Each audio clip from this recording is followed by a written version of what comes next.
two, on two, on two, on two.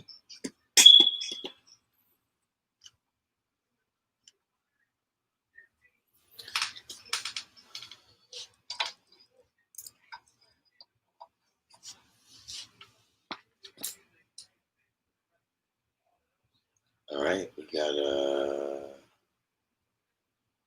Smell Goods and Wazoo in the building, along with a couple other anonymous people at the moment. You know what I'm saying? A little late night installment. The last class is historic. Halftime. Carlos Clark. I see Carlos Clark in a minute. What was historic about the last class?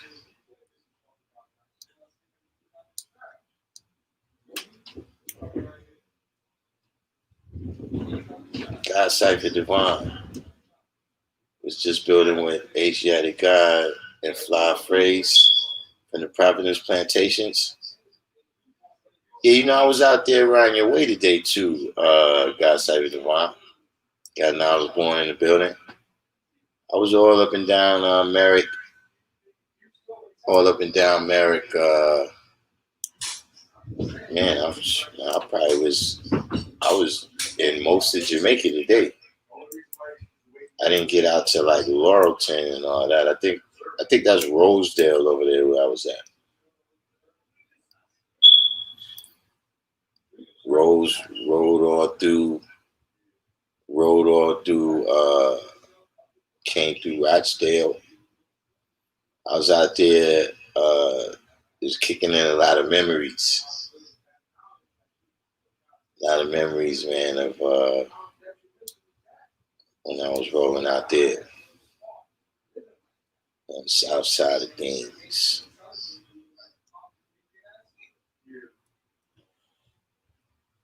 Fly Phrase for the Providence Plantations. Yeah, you know, I was thinking about it, but I was kind of in and out. Even though I was up and down the whole thing, I was in and out. And because I was out there, I was like, man, I should see what's up with God Cypher Divine, because you know he the hardest working man in Jamaica, Queens. So he probably ain't even around. I'll probably be out there Friday.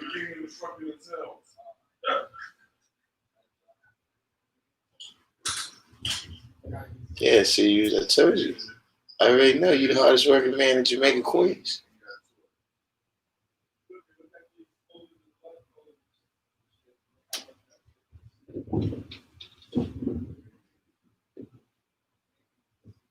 But yeah, so we probably what did I miss crew probably be very big today. Don't waste too much time waiting on them. Right, got Calm Islamly. Calm Islamly is probably be a good Calm Islamly and God Cypher Divine probably like this because I was kind of just came on freestyling today. You know, like I said, I wanted to get caught up on some current events. You know, things have been rolling right along. Got the Wordsmith and Calm Islamly. You know, things been rolling along out there.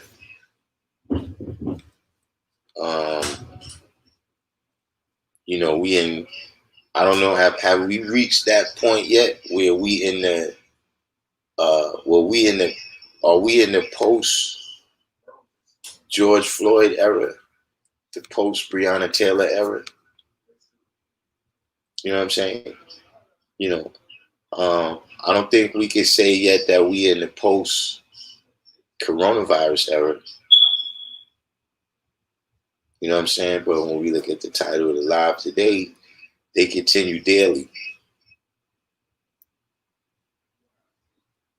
So, I was building with a lot of people today. They was putting me in the loop on what's been going on with a couple of things.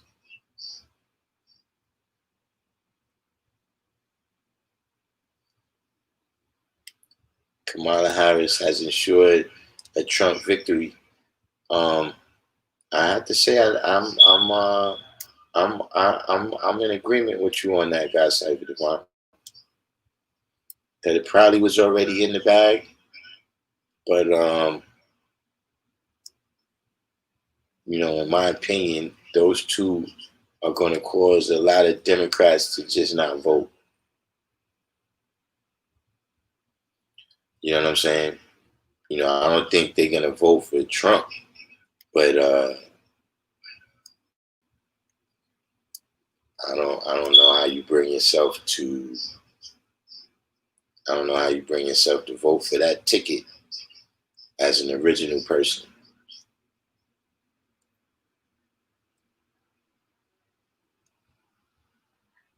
You have to be from that generation of people that feels very beholden to the Democratic Party.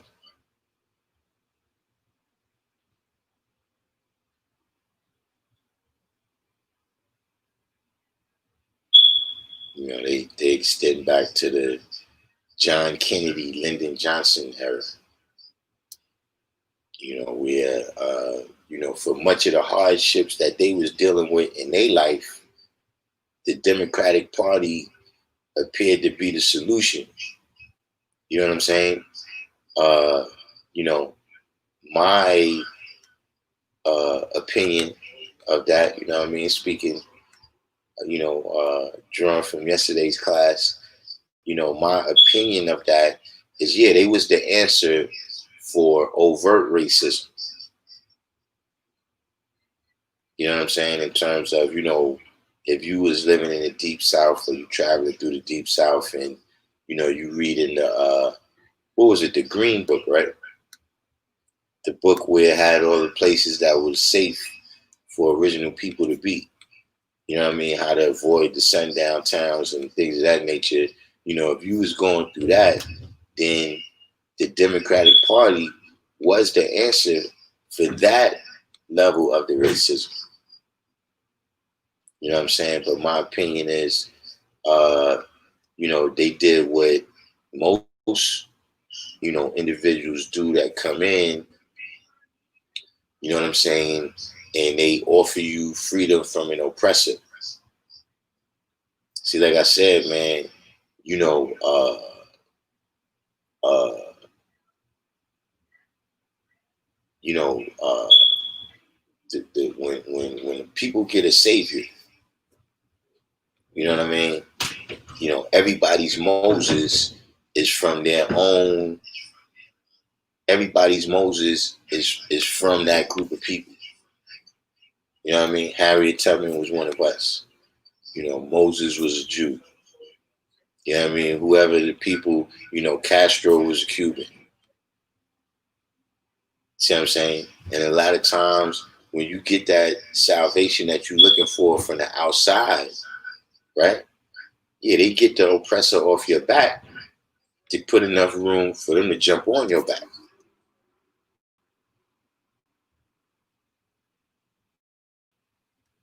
So if you look, even we had a conversation the other day about, Saudi Arabia,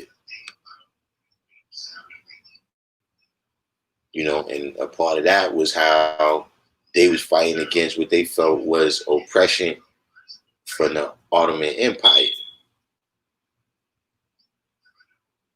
So yeah, they liberated the people from the oppression they was dealing with the Ottoman Empire, and then they immediately oppressed them to the same, if not a greater degree. You know what I'm saying? So that's how I see the Democratic Party. They are the party of the Trojan horse. That's who they are.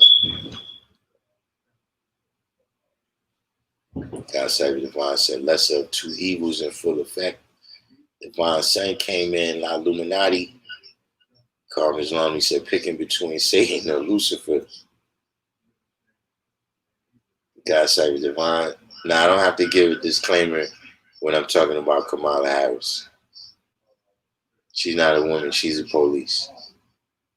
That's something you got to understand. The police have no gender. They just police.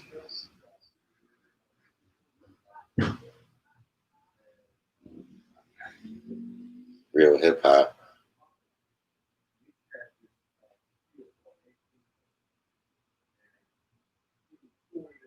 All right, so wait. So God's side of the divine says here Moses wasn't a Jew. He was from the tribe of Levi. So wait, was Moses Hebrew? I gotta be able to make these distinctions.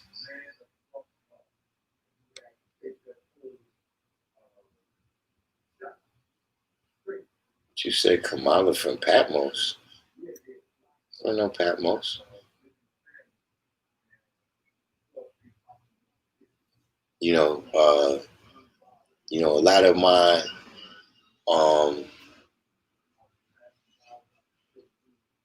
I think, for me personally, because my family on, the side of my family that introduced me to church was heavily, heavily, heavily religious.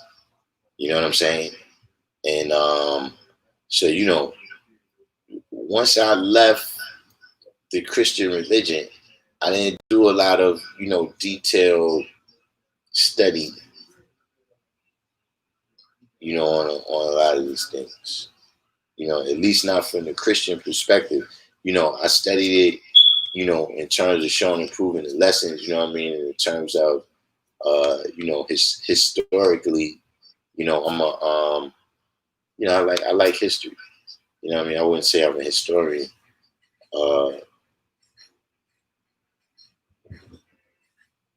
But yeah, I didn't. Okay, so he was Israelite. So wait, is there a difference between an Israelite and a Hebrew? We have Mr. Jam, Jam. Girl Hip Hop said Kamala Harris is Yakubian. You know, uh,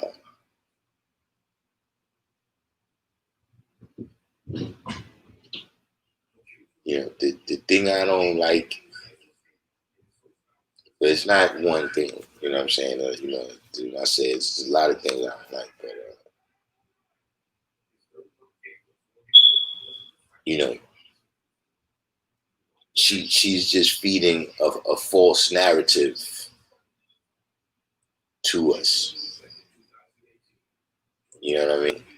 And she's kind of a culture vulture.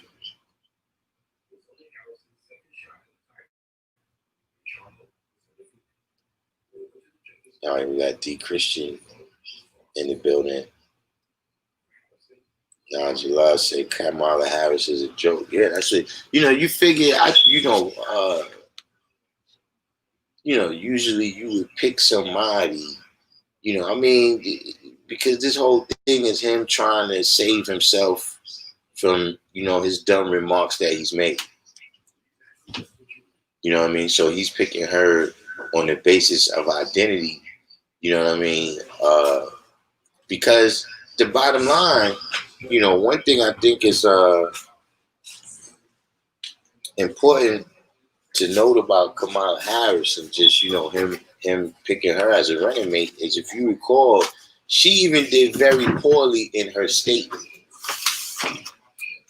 You know what I'm saying? So, like, on the one hand, I do think that that's what he's doing. Like, that's one of the ways that they run the presidential election, or the potential when they run, right? They pick somebody from the north and somebody from the south. That's how it used to be. You know what I mean? So you'll get John Kennedy and Lyndon Johnson. You know what I'm saying?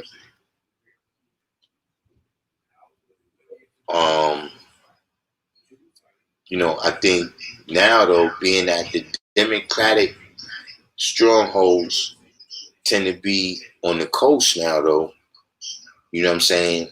I'm thinking that they trying to make an East-West coalition. They might be thinking about that, but she didn't even do well in her own state. during the primary time. So I'm not,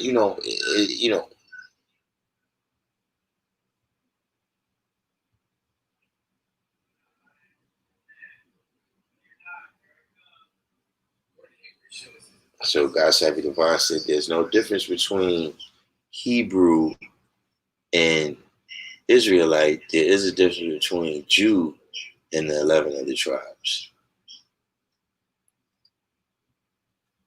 And so I see.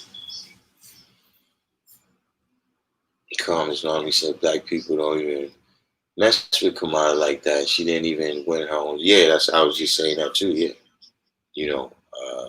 So I don't. It looks bad. Oh yeah, Tulsi Gabbard did give it to her at the debate. When you talk about when she tried to, and then she tried to get fly on her. She tried to get fly in the post interview. Said, yeah, you know what? I'm a front runner. So that's why she's coming at me. I understand. So that's what I'm saying. Like, they about to come at her. I even seen what that happened. Sarah Palin was giving her some advice.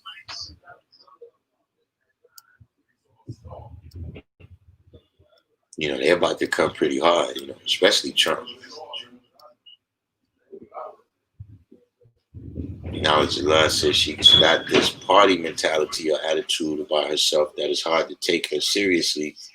He has this party mentality about, she has this party mentality about herself, always smiling and profiling. I mean,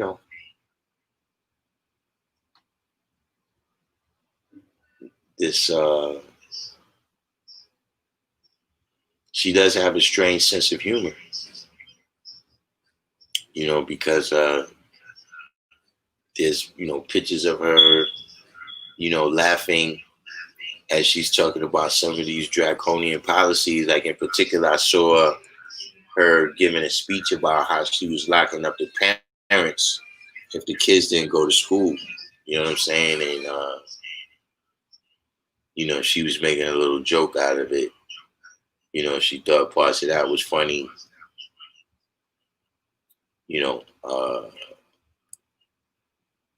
And she was talking. I think she was talking about smoking ganja. And you thought that was funny after you locked up, multiple many brothers, you know, uh, for dealing with the same thing. You know what I mean? So I don't know how she's going to turn that around. I'm pretty sure the brothers and sisters from California is back on the attack. Much like they did when she first came out as the front runner. You know what I mean? But she definitely tries to play all the cards. Like um, when she announced that she was running for president, she did it on Martin Luther King's birthday, as if you have anything to do with Martin Luther King. Not one of us, Slim.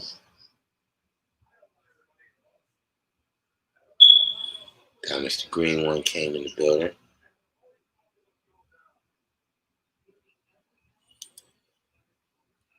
So God save you, Devon said, I heard people say Kamala Harris was a good pick because she represents the diversity of the world today. I mean, I suppose, genetically, you know what I mean? But nah, you're, married to an establishment white guy. You're the police.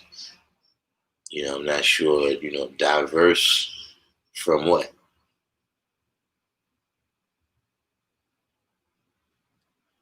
I guess if that's the way they see it, I'm not sure that this is the type of election that could be decided by that kind of thing, though. You represent diversity.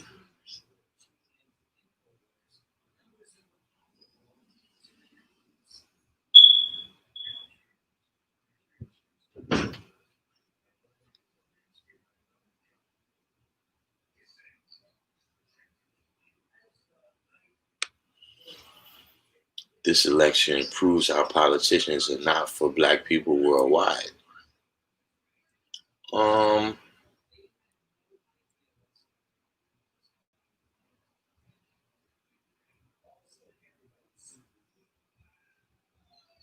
I think at this point, uh, they trying to save their own ass right now. You know what I'm saying? I'm not sure, it's even within their capabilities.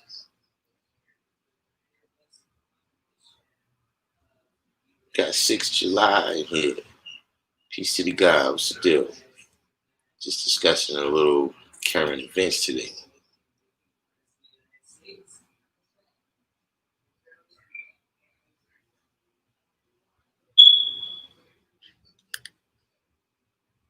Her pops don't.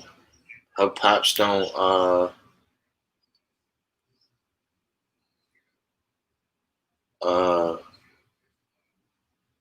Her pops don't deal with her. I didn't even know that. Or did her pops say something in particular about her, like when she was running or something? Serious mathematics. Forever Allah. Savior. What's going on? It's been a minute.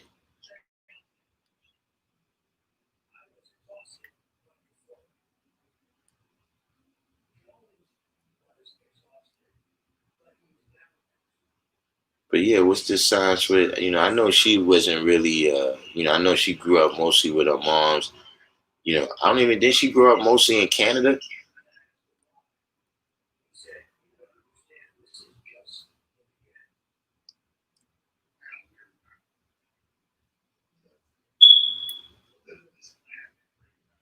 I think those cards is kind of gone too. Those cards that she tried to play.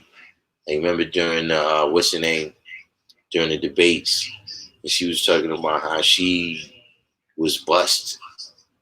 She was bust, and from one school to the other one.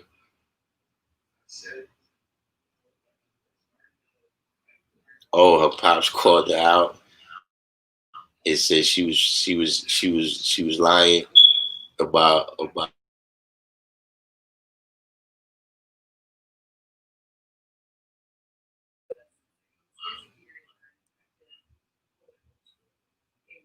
Smell good. Said who continues daily. You know, the cocaine. The colored man continues daily. In everything that he's doing.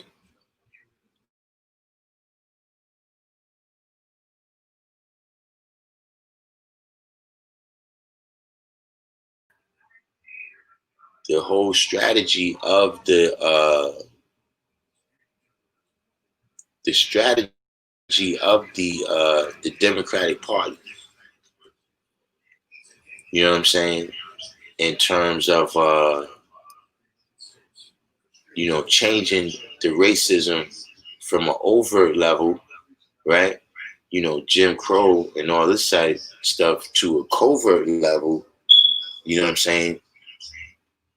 Where like I said, you gotta realize it's kind of two ways to entrap people. Or you can put people in a condition of oppression by taking everything from them. But see, you could also put them in a condition of oppression by giving them stuff too. You know what I'm saying? See, when the trader makes an interorientation, you know what I'm saying, or he presents certain things, when he present the opium to the Chinese, he present the the uh the alcohol to the Indian, when he present the the dope and the crack, you know what I'm saying, into the inner cities, you know, if he giving you the wrong thing, that could be used to oppress you too. You understand what I'm saying? So you got to understand that signs about the trading post.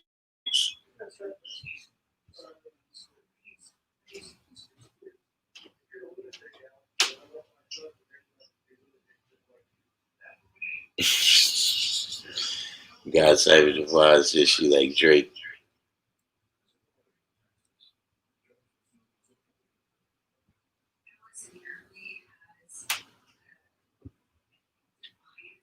Mr. Green once said Joe Biden's son, Bo Biden, was Delaware Attorney General around the same time, and Kamala was Attorney General in Cali in 2011 during the housing crisis. They developed a friendship.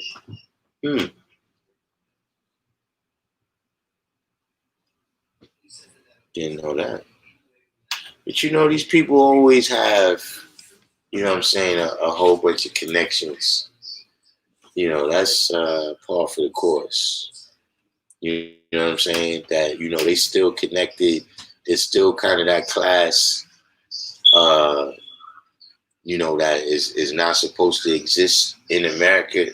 You know what I mean? That ruling class, we just don't call it a monarchy.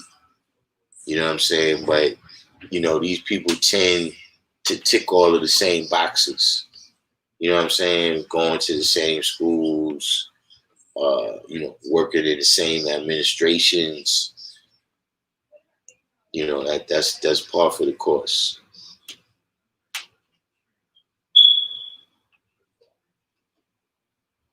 Now, as I said, got these older black people thinking she's a blessing. I mean, I haven't really seen anything about her that, is really favored.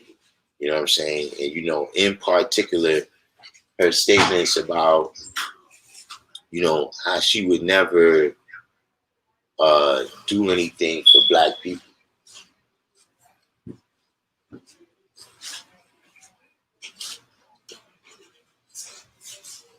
You know what I'm saying? I found that very troubling. For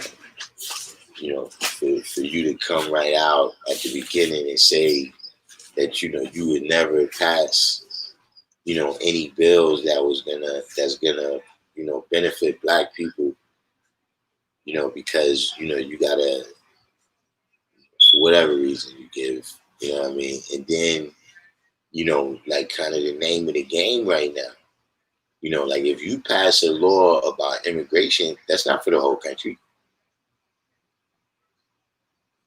If you pass a law about, you know, uh, transgenders being to go in the military, that's not for the whole country.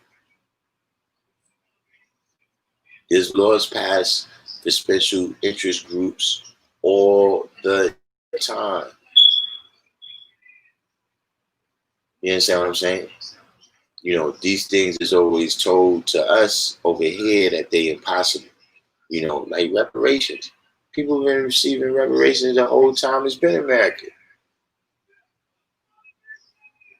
The entire time people have been receiving reparations. People got paid for the slaves that they freed. What was that? But all of a sudden when, the interest is that of black people in America, now these things become impossible.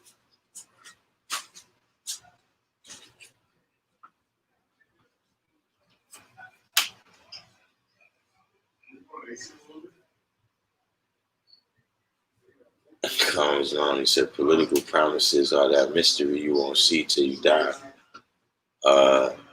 Definitely if you setting up home, waiting for some type of relief, then you definitely, you'll be in how we used to say, dead and stinking by the time that happens. D. Christian said, in the words of Buckshot Shorty, don't front. We're going to see a lot of people fronting during the elections this year. Yeah, Kanye, I mean, to me, that in and of itself, like that being a news story, like people actually appearing to take that serious is the type of thing that it's a type of thing that it kind of shows there's like if that was a test to brain for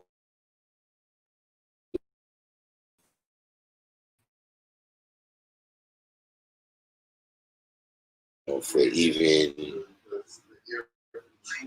for even humor in that, my opinion.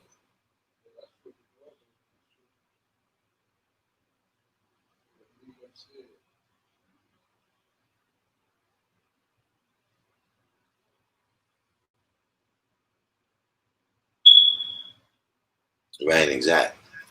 God said in the Quran, said, "Why does the devil teach and keep our people illiterate? We can be oppressed by the knowledge or trick knowledge we are taught." You know what I'm saying? Yeah, that's a good example. You know what I'm saying, of the devil giving you nothing. You understand what I'm saying? So like I said, through giving you nothing, if you got understanding of what that means when we say nothing, because nothing don't exist. So that means that whatever he give you is something that's only an illusion, that might last you a short period of time. You know what I'm saying? But when reality comes about, you're gonna see that you was really, you know, you was really taken from. You know what I mean? Somebody took from you instead of adding on to you or your cipher.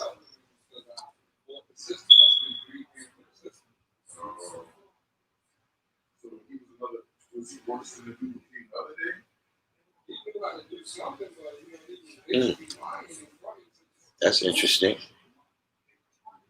Outside of Devon said Kamala would be Michelle Obama light, more palatable to the masses. Universal truth.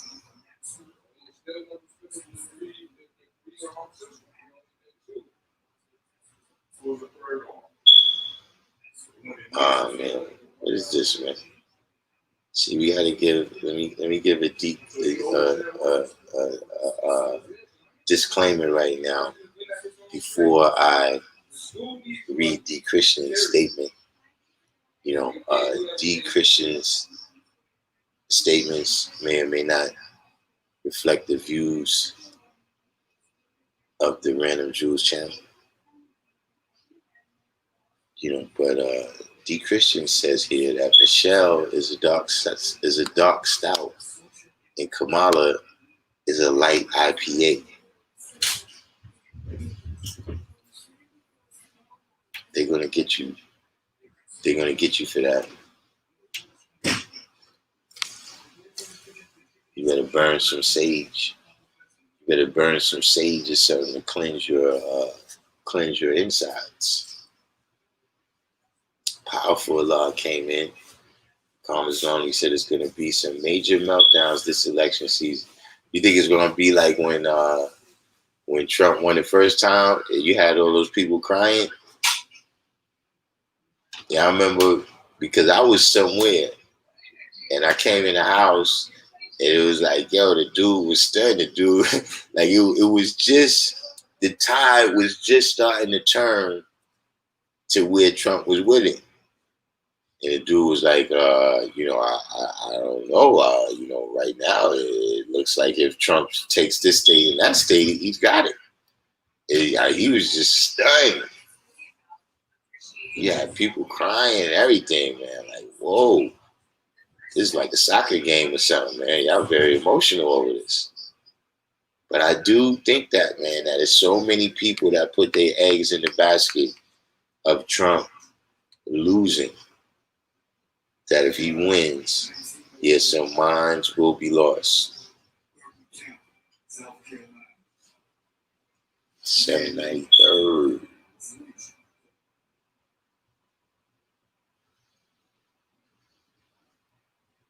The God I be.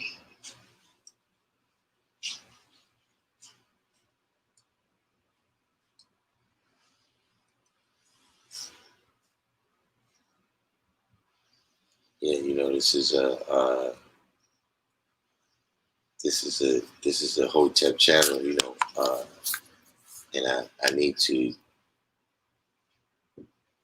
I need to probably cleanse my insides.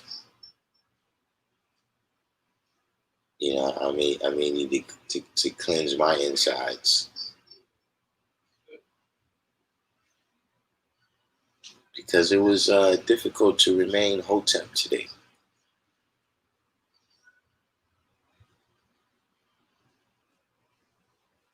We had some tests. We had some tests of our Hotepness.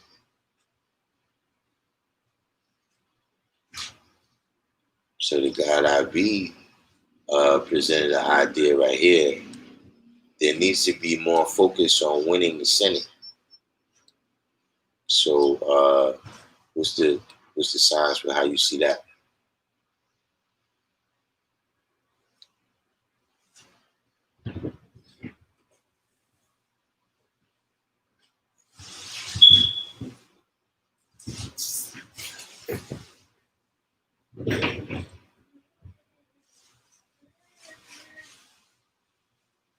You know, that's interesting because you know the Senate uh the Senate a little bit more they was kind of meant to represent the state. It's the Congress uh at one time was the only ones that was directly elected by the people. You know what I'm saying? The president has always been according to the Electoral College.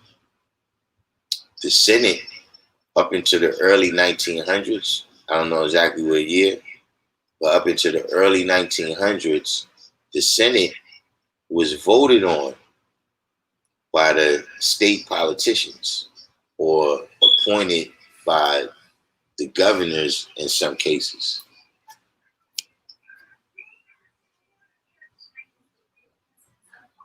Like Justice IB said if the Democrats win the Senate, then the Republicans lose legislative power. I mean, is that really a good thing though, IB? I'm asking you, how you drawing this up?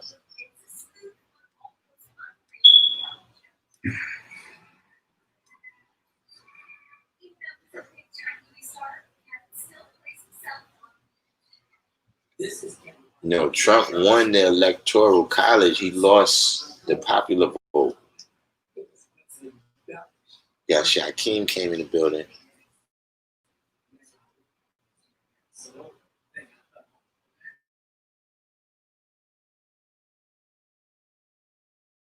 My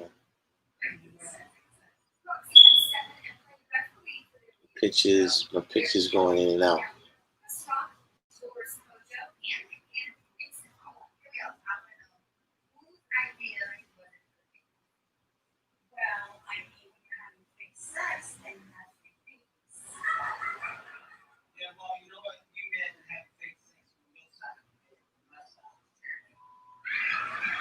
Trying to see what God I be, because when before you came on, that was one of the things we was discussing. How the Republicans is responsible for more. The Republicans is more responsible for overt racism. You know what I'm saying? The Democrats is more responsible for covert racism. You know what I mean? Even right down to the KKK, being a covert, non, state government militia. You know what I'm saying? That's wearing, hoods so that they could be covert in their operations. You know what I'm saying? That was started by Democrats.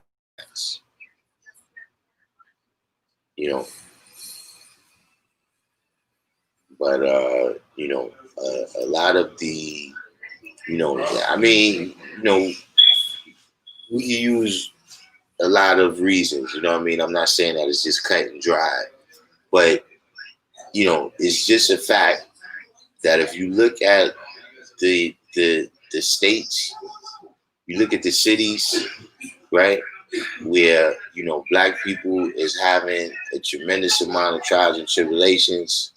You know, um, most of these cities are controlled by the Democratic Party. Some of them, almost uniformly.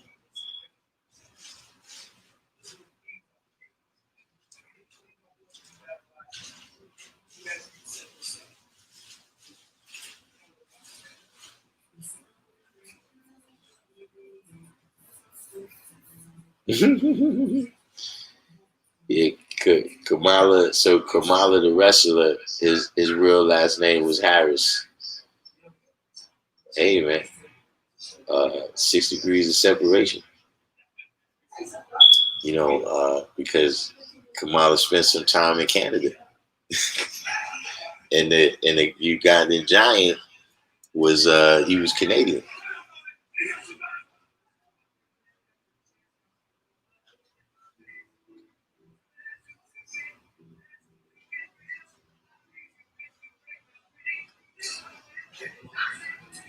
IV said, "You might be right. I was building my physical today," and she basically said we cannot think of anything Trump did directly detrimental to black folks. I spoke on this before on the channel where, to me, Trump is not racist. He's tribal. I'm not saying that, he doesn't have feelings of superiority or whatever, but, people that live in a certain state think their state is better than other states. You know what I mean? That's just, a part of, how people interact. You know what I mean? But, Trump is just somebody that, look, I'm from the white man tribe and you from the black man tribe. Like, I'm not getting ready to come burn no cross in your yard. You understand what I'm saying? I'm not going to, cut all your benefits off. But look, when we splitting up this money, nah, you ain't getting it. Because you from the black man tribe, I'm from the white man tribe. You know,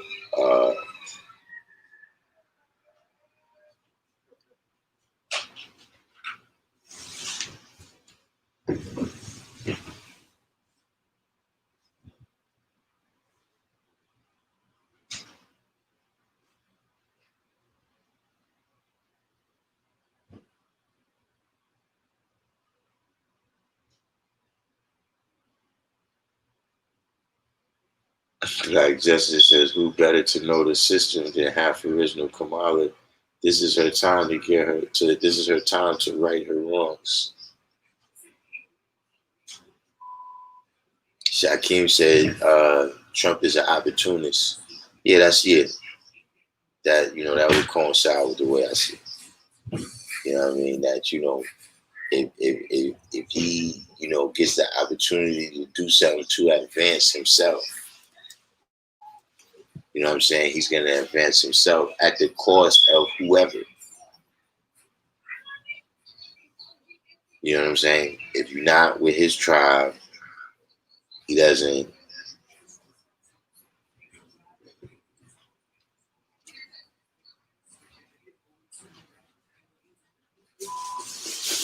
That's like Devon said, some colored woman was trying to get me to put my mask on the E train. When I paused to take a drink of water, she felt like she had the complexion for protection. Hey man, she got the complexion for the complexion for correction.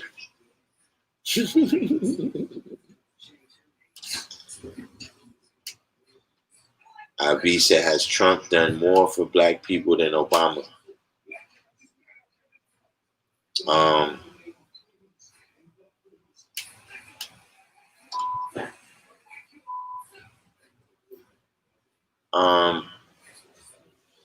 I guess we would have to sit down and really weigh and judge it, right? and think of, is there things that we could think of, right, that Trump did that was detrimental? I can't really think of nothing directly detrimental off the top of my head.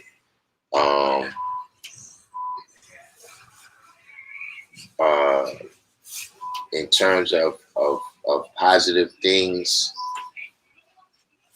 right now off the top of my head, I think I would have to say yes.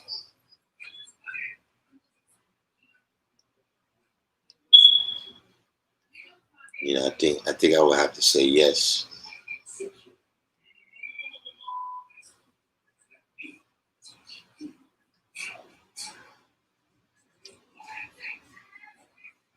Jason Rosario TV.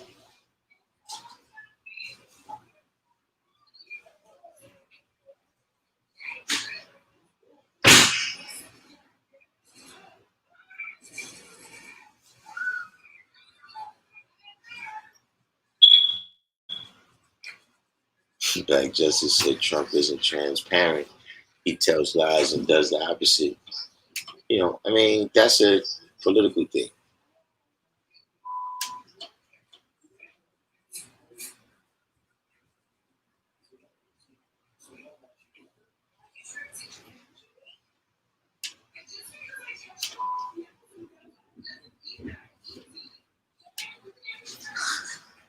Oh yeah, that's what I meant to. Is Calm Islami still in the room?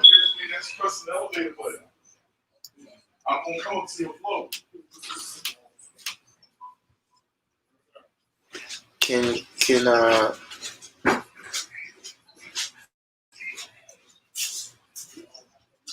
is Calm Islami still in the room?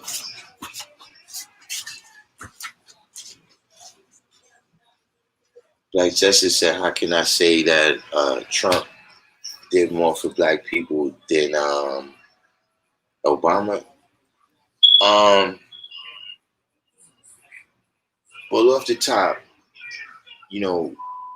Obama was a very corporate oriented person. You know what I'm saying? When he did his bailout, how many of us got checks?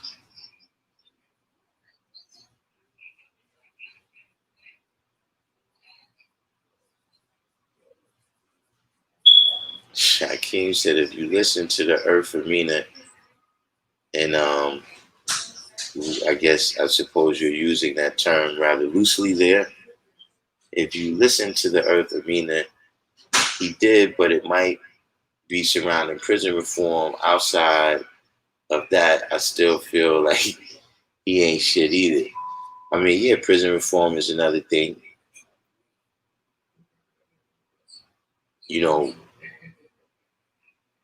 I just think there's, one big difference, is there's kind of the difference between,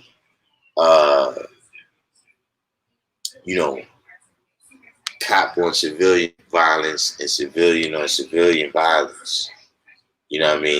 Definitely Black Justice, I could say one of the reasons I could say that is that,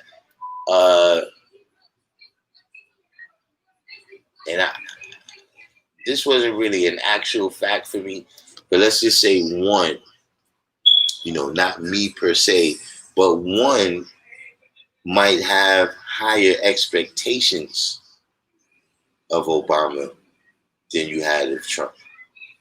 So, that could be a fact that, look, if Obama did, 5 things, you know what I'm saying?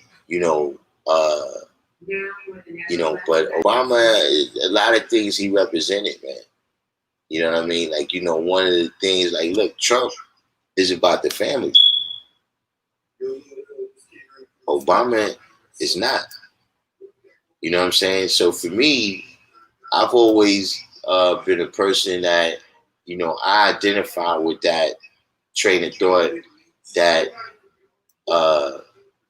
Black people are fiscally, when it comes to getting free stuff, they Democrats.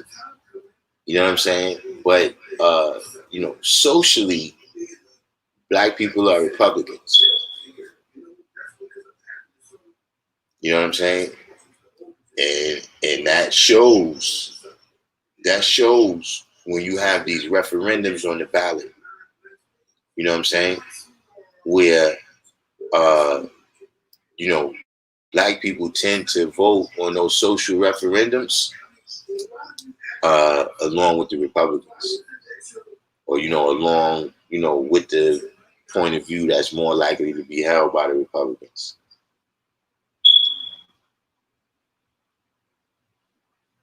IB said they passed the law that the Electoral College must go with the popular vote.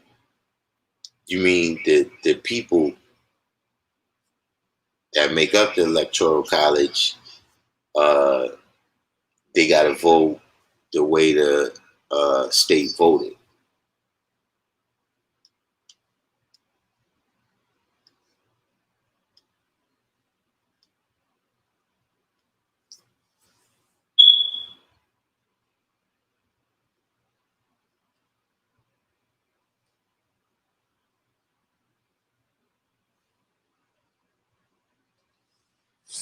D. Christian said, I'm thankful Trump came and stirred up the swamp water and exposed more of the hidden racism. People tried to act like we were post-racial, like we were a post-racial society for so long. No kumbaya, holding hands, fake stuff with Trump. Absolutely not.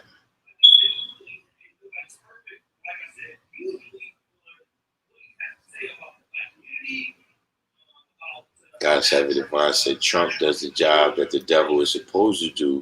He causes confusion amongst the righteous. It's up to us to have proper discernment.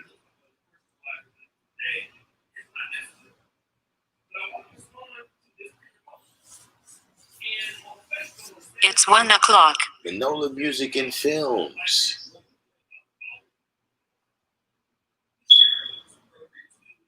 Okay, so we're going I guess,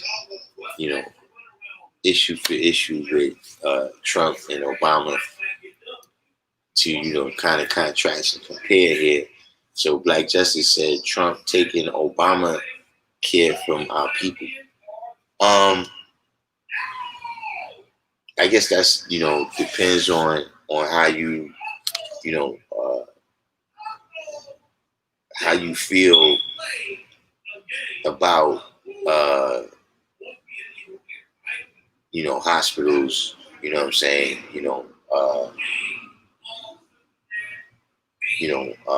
Obamacare came along with some things that I don't appreciate.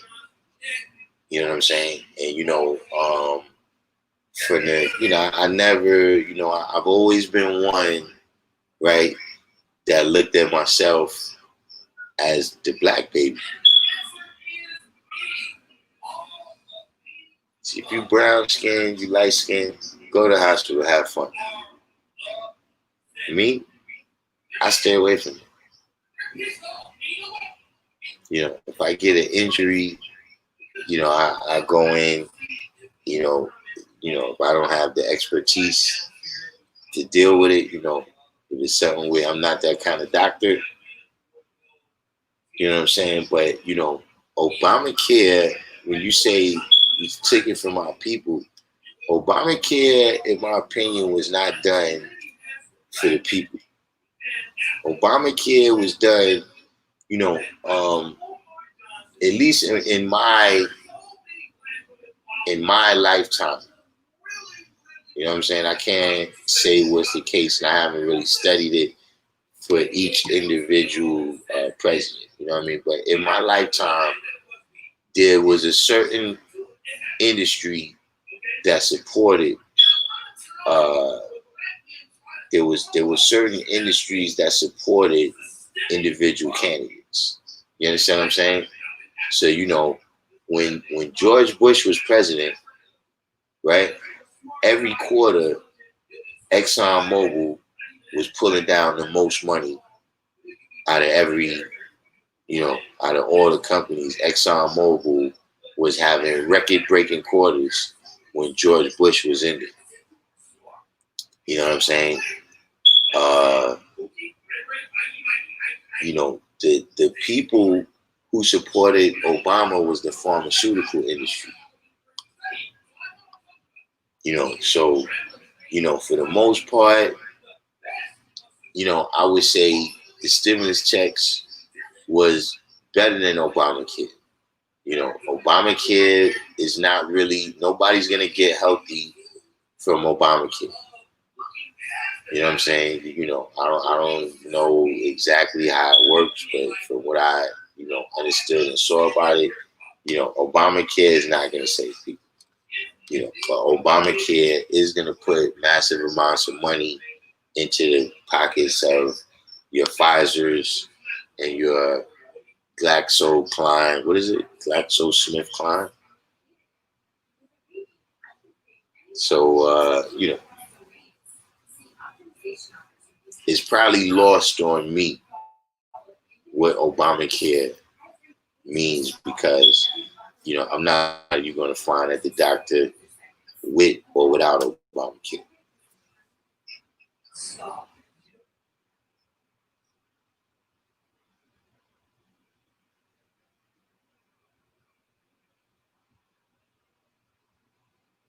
Right, that's the term. The God I be said, yeah, I said we Democratic when it comes to money and getting free stuff, but we Republican when it comes to social issues. But IB use a more exact term. We conservative when it comes to social issues, and we liberal when it comes to money. At least the government's money. See what I'm saying? Listen, let me tell you something. Go down to any rally, right? Go down to any rally, where you see black people saying, "Look, they don't want to give us this benefits and this." And look, ask one of them to borrow $20. See, all of a sudden, then they're gonna get fiscally conservative on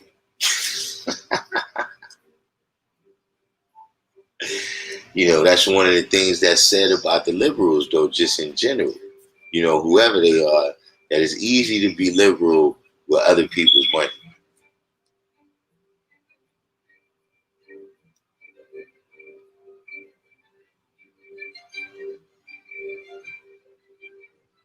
Black Justice said that's our problem voting straight Democratic. I mean, yeah, that's you know, uh, you know, and a lot of the reason we do that is because we over give when it comes to the credit. You know what I'm saying? That we give to Democratic candidates and Democratic politicians, and we ignore sometimes. But like I said, look, with Trump, he did his bailout. People got money. When George Bush did his bailout, people got money. When Obama did his bailout, no one got money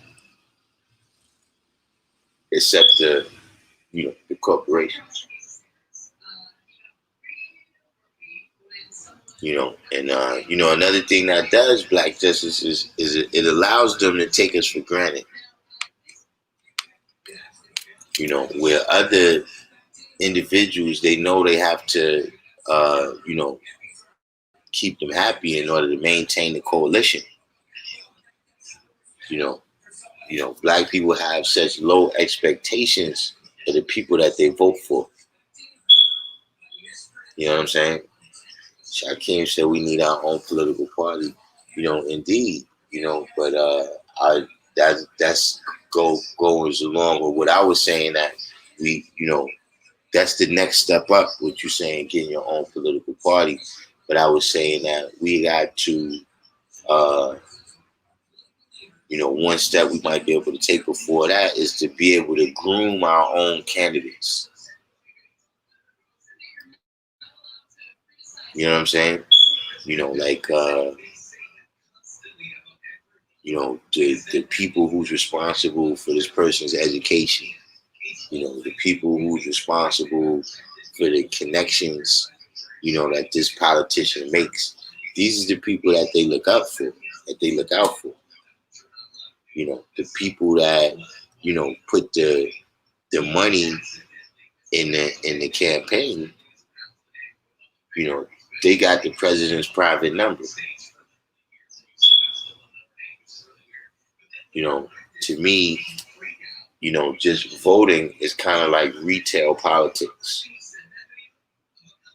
That is all this other stuff that happened before that, right? That really made the decision.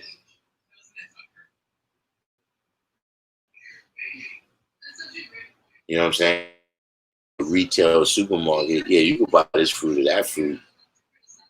You know, you could buy this juice or that juice. You know, this vegetables or that vegetables, but you could only select from the stuff that's in the store. And that's been predetermined by the people who own the land and which crops they decide to grow. You know, the people that got to distribute it, you understand what I'm saying? You know, like Knowledge of Law, when he put it on his truck, then he tack his couple of dollars on to whatever it is you buying. Cause he got to get paid doing what he's doing. You understand what I'm saying? You know, you got all these other levels of the retail market that you know, black people don't participate in.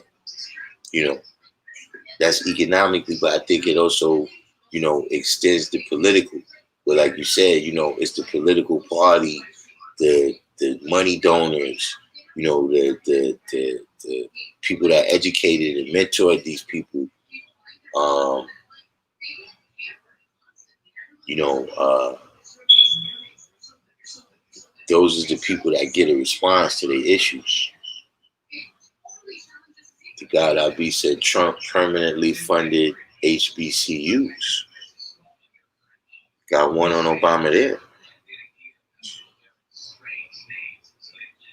The Christian said Obamacare is smacking you with high premiums for subpar service.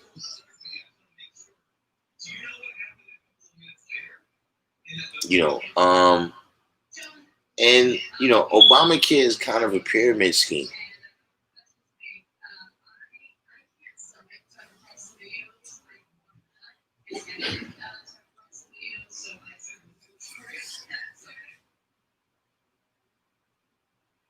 Like Justice said, our people suffer from many diseases outside of NGEs. We still have to be aware of them. Obama passed that with a Republican legislature. Yeah, they suffer from many diseases, but they don't get cured at the doctor.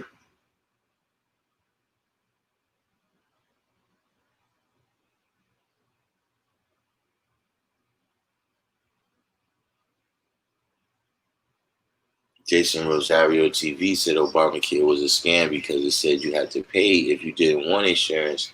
It made the insurance company super rich. Yeah, that's what I was saying. It's a, you know, it's a pyramid scam in that way.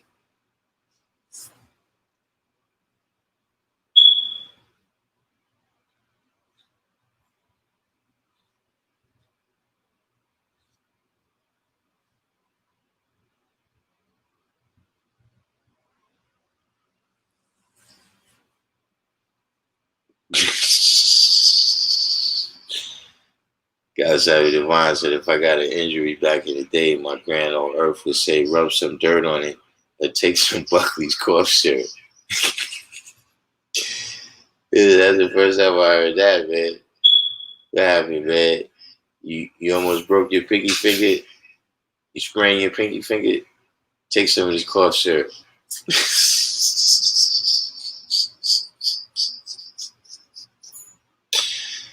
Oh man. Like Justice said, we're gonna pay for the stimulus checks in the long run. Yeah, I did hear that too. What I heard about it is that you know, your regular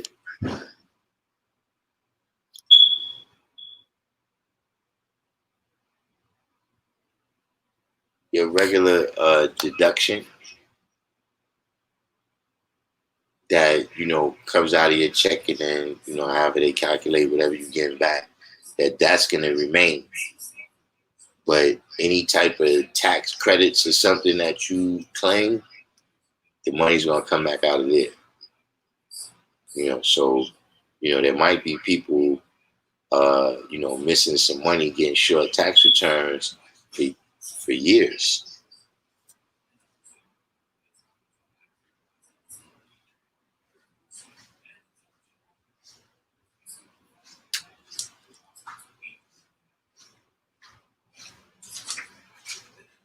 I'm about to come back there. Who the hell is back there? But yeah, I did hear about that too. But it's always a scam. They here to make themselves rich from our labor. That's what they continuing daily to do. They devise other ways of doing it. Halftime said the Affordable Care Act was really just insurance reform, and having sold insurance, gotta agree with Christ on this one. It got pharma companies paid while placing a really good band-aid on symptoms.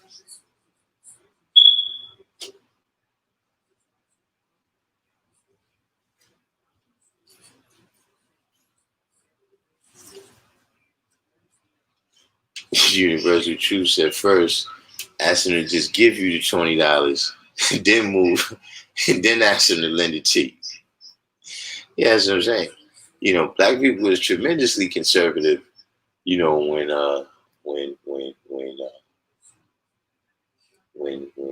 you ask them for money. See, I don't know if old people still do that, because I don't have an old person that I interact with like that. But anybody that's in touch with their grandmother or something, and you ask your grandmother for money, hold up, before she give you the money, did she make sure she lets you know that she's on a fixed income?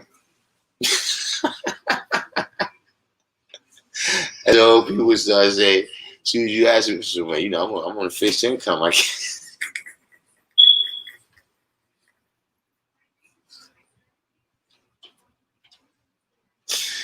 You know what I'm saying? Jason Rosario said Trump came and took away the rule where you don't have to pay. He came and took away the rule where you have to pay, which is a good thing. Obama was trying to take people choices away. Even if you had your own insurance, you had to get on Obamacare. And see, I still haven't complied.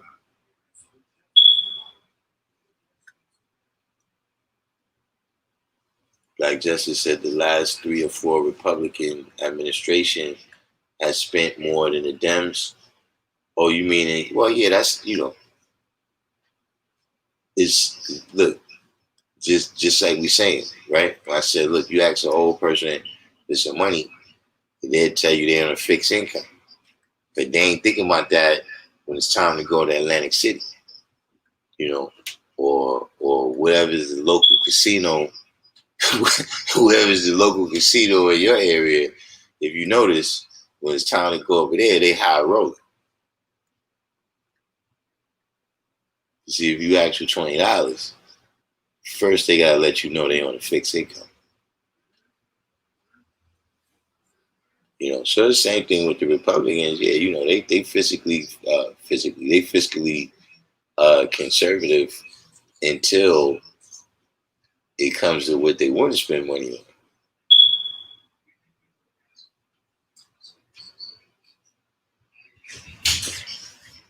God, I be say, Obamacare is terrible for the working poor. Many people would rather pay the fine than pay for a high deductible, high copay plan they cannot use.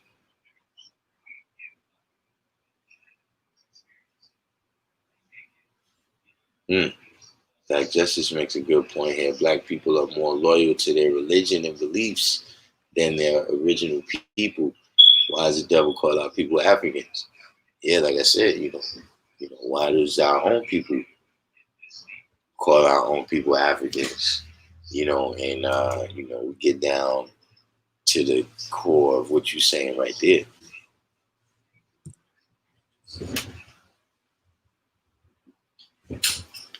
Apparently, Mr. Green One has not complied yet either.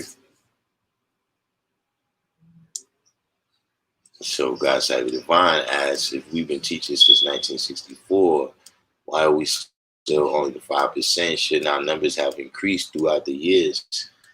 Out of the total population, have we known, or is it allegorical?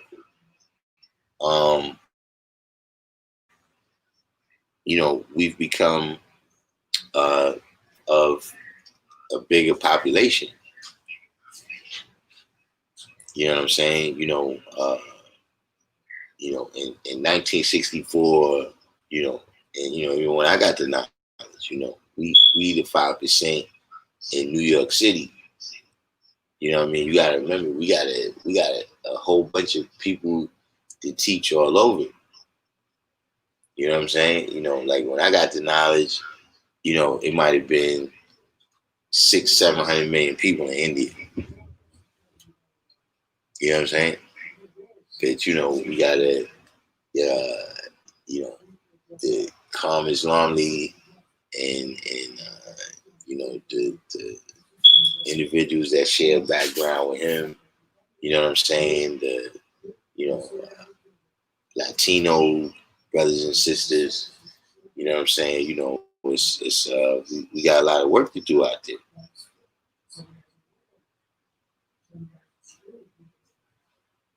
Halftime said Obamacare wasn't a scam, but it was only one perspective of a multifaceted problem.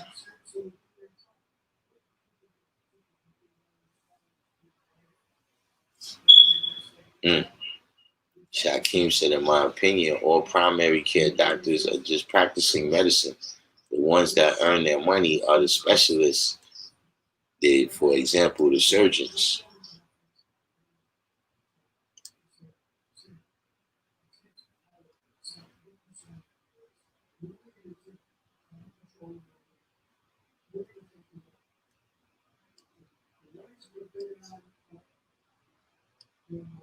Black Justice said, from my understanding, we will be taxed on the stimulus monies. Well, I mean, they got to get it back somehow. You know what I mean? But I'm saying that what I heard, I haven't, contacted the IRS about it. But what I heard is that your other deductions, not your, whatever's the straight return from the money that they took out of your check, you'll still be able to get that. You know what I'm saying? But you won't get those deductions. Like if you're doing the earned income tax credit with your kids or whatever, they're going to be subtracting the whatever monies that you got from there. I also heard that, is anybody heard that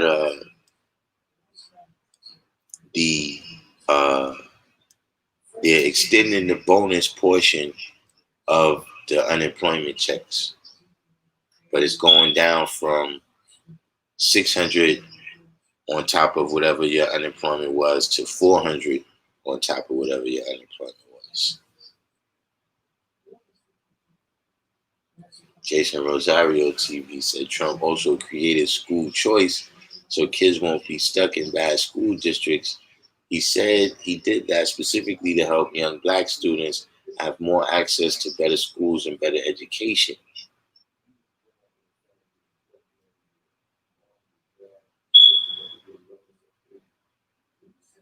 The guy that be said, I think Trump released more black people than Obama. He definitely locked up less people than Obama.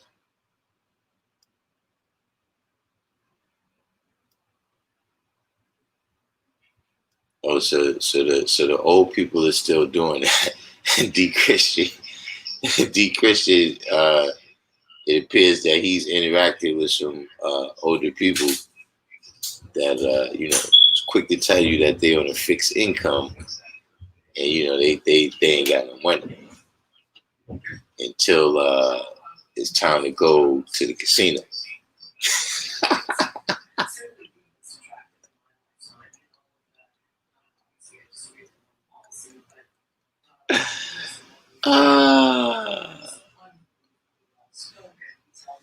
But look, they ain't never got no money for you, right? But yo, you got that cousin that's always getting in trouble, and all of a sudden you come up with a couple $1,000s to bail him out.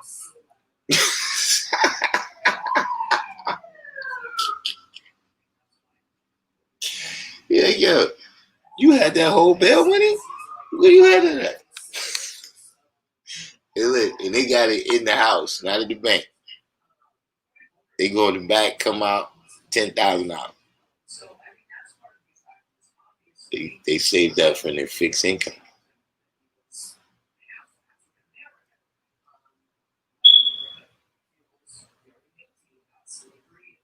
Like Justice said, there's no known government entitlement that works out the door. What do you mean that works out the door? Or is that a typo? Oh yeah, definitely, man. Everybody do the each one, teach one. Hit the like button for me. You know, I'm a good builder, but I'm still working on my broadcasting. Oh yeah, D Christian brought up another bingo night. You know, what's that? Did anybody know any old people that used to play this game called Pekina? Was it Pekino or Pekina? It's something like bingo, but they gamble.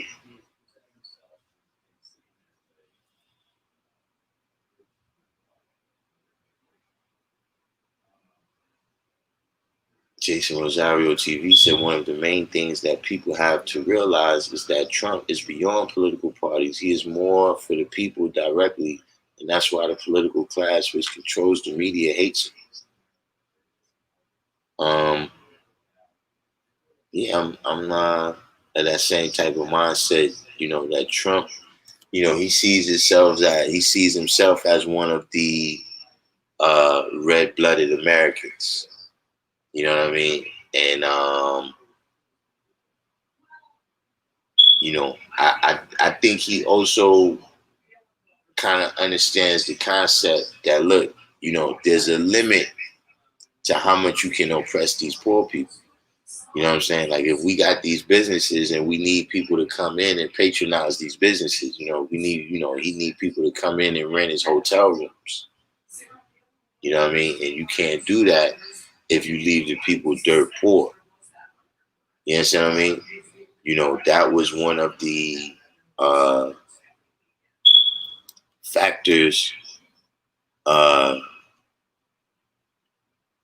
Minimum wage is kind of related to that, and what they call now a living wage is kind of related to Henry Ford. You know what I mean? Henry Ford started paying the people that worked in his factories enough money that they could afford to buy his cars. If the economy is a system, you know what I'm saying? But when you're dealing with the Bergs, the Bloombergs, the Zuckerbergs, the Bill Gates, what's my man name from Amazon?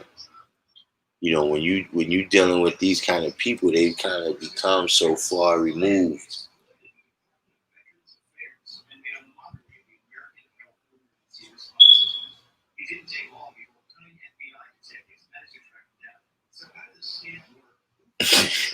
Seven third said Atlantic City and scratch tickets are some form of investing for older people who don't know any better. Yeah, I seen this lady one time. She must have scratched about $800 over tickets. Like it won, not over time. I'm talking about, and it was one of the things where you looked over and you saw her scratching the thing, and then you went doing what you was doing, and then when you look back, she was still there scratching. You know what I'm saying? You look at the Florida garbage can, it's like 800 tickets.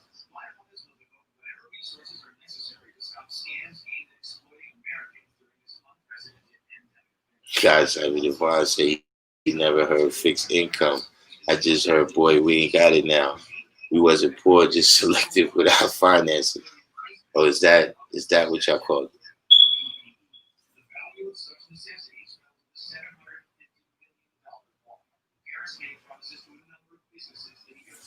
So the mathematician said he hasn't complied. I see I see a lot of people on this live stream have not complied.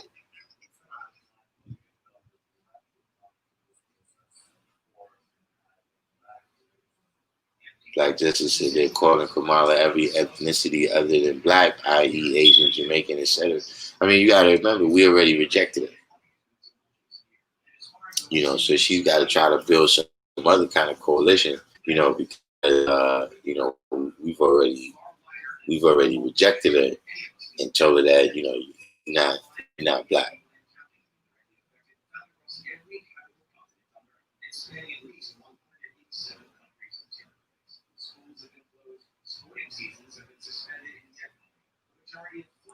God Al-B is asking about the tribe of Jabbar. Uh, Allah said that we was from the tribe of Jabbar and not the tribe of Shabazz. Uh, Alfonso was from the tribe of Jabbar. You know what I mean? So, and just representing, the tribe of Jabbar who never lost the knowledge, you know what I mean, as opposed to the teachings on Shabazz who strayed away from civilization.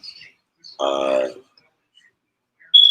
Allah taught that we was from the tribe of Jabbar.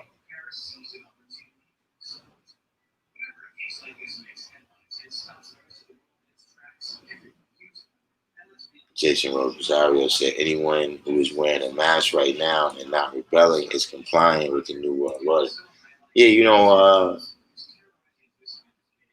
Yeah, I keep one in my pocket.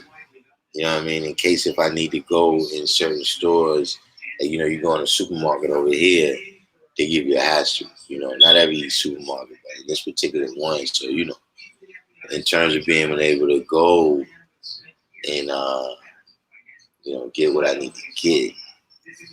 But, I never really wore the mask. You know, uh, y'all pretty much already aware because we've been doing these lives straight through that. I didn't even take the situation seriously. You know what I mean? It wasn't until the panic is what I paid attention to much more than the diagnosis. When I got to the supermarket that day and there was one pack of chicken left, that's when I was like, okay, this thing might be real.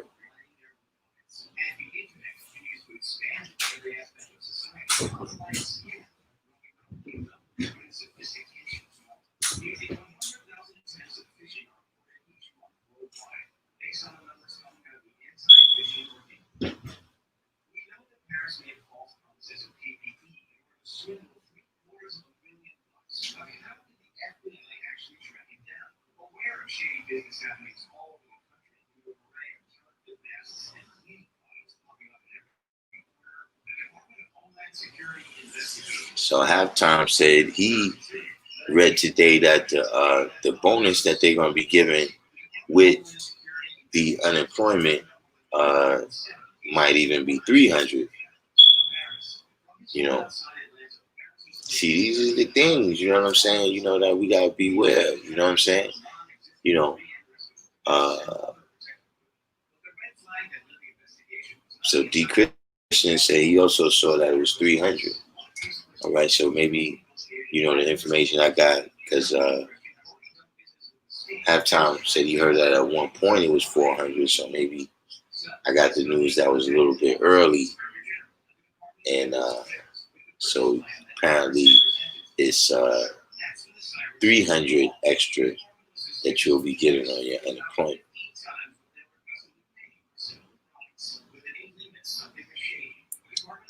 Hawaii is getting hit hard right now with the COVID.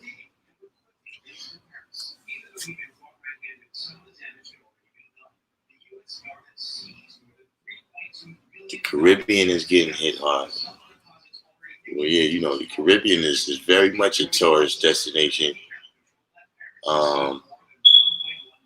Actually, now that you bring it up, I'm shocked. I'm shocked that it didn't spike there sooner. So yeah, we got a couple of people that is aware of the Keno, which is this is a game that the old people used to gamble. It's similar to bingo.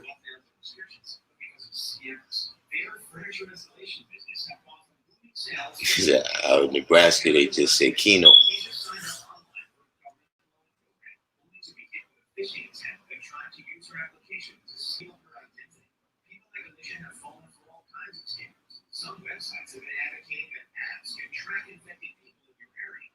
Black Justice said Trump is for the rich, then whites in general, and blacks benefit here and there.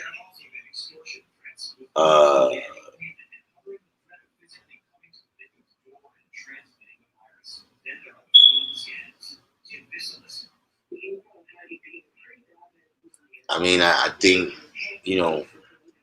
Trump just wants the time to come back when his tribe was on top. Undisputed. You know what I'm saying? In terms of whatever is going on with your tribe, that's your business. He wants the time to be back where his tribe is on top.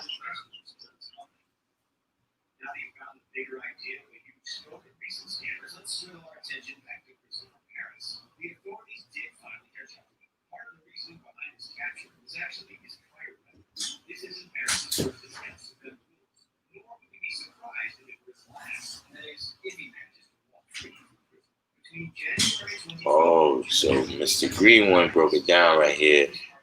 He said, you will be getting 400. You'll be getting 400 on top of your normal unemployment.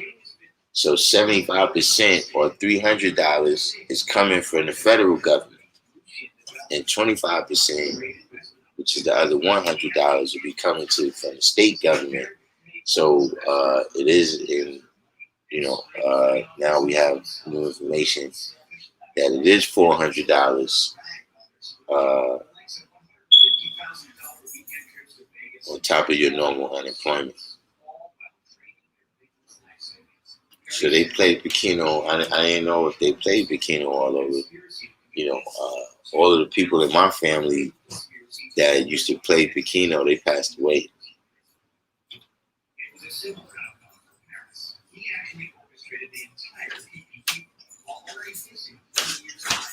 Oh, Universal Truth. Universal Truth is getting the wordsmith excited. You going to get a sandwich? Yeah. Something. What you want?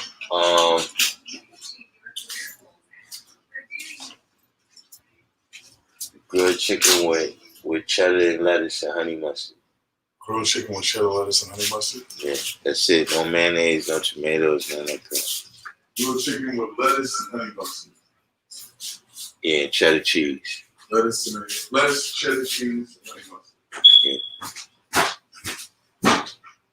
I don't know if that's is that allowed in my diet? That's not allowed. Just make sure you don't tell Born Mastermind.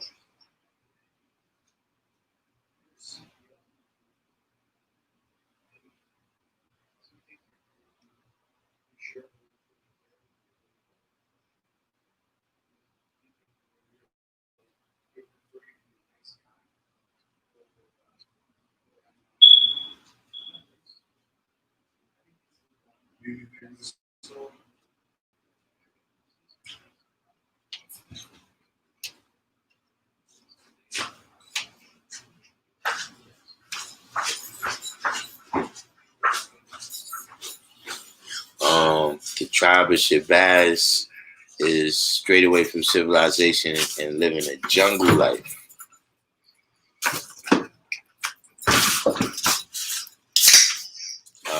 Shabazz is this is the God degree in the 114. Oh yeah, nobody called in. Yeah, we just freestyling today, so we can bring some other people in.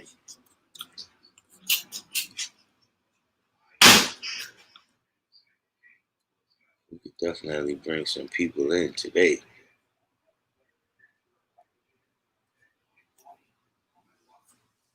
Yo, D Christian, I ain't gonna front. This is one, and I don't usually use this word, but one of the stupidest things that I've seen, man, is people driving in their car wearing the mask, man. You driving in the car by yourself in your old car by yourself, and you got the mask on. Well, I remember, look, one time I seen somebody get in somebody else's car and put their mask on. And see, if that was me, then get the fuck out of my car.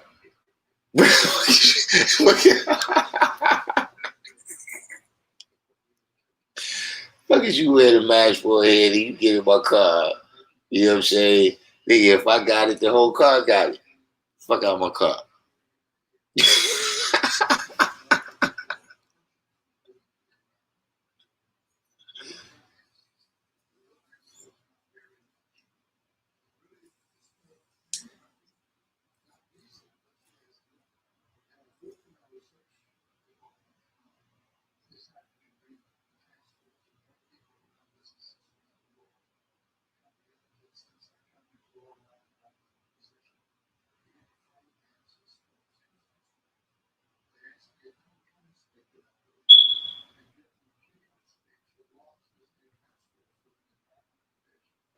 I'm going into the side rallies now.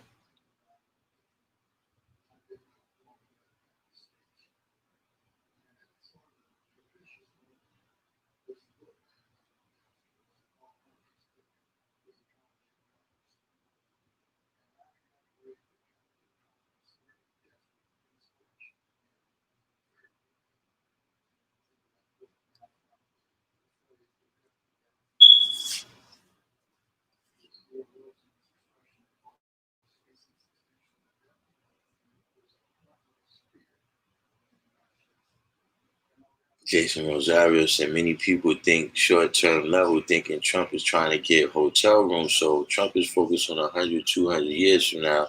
It's about having a legacy of being the greatest president ever. And I'm going to tell you something. It'll take about 100 or 200 years before you see people saying that Trump was a good president.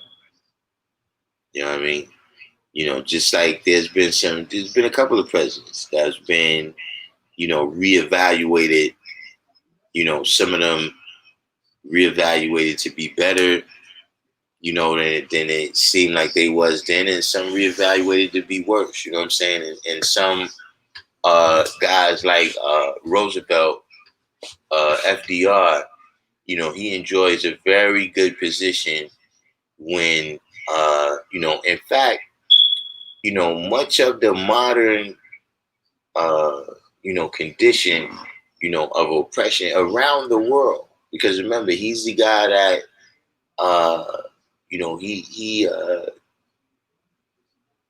the word is not initiated. He got us in the World War II. He was interested in doing it the whole time. He set the standards for the redlining. You know what I'm saying? Quite a few things. FDR, he was one of the originators of the covert type of racism that we was talking about. You know what I'm saying? He never said anything overtly. He didn't, use the word nigger. At least, not that I know of. His wife built the juvenile jail system in New York. Um, but he enjoys a position where he, like he did everything right. You know what I'm saying? Uh, but yeah, Trump is, the day he steps out of office, he will be known as the worst president ever. But maybe in time he'll be reevaluated.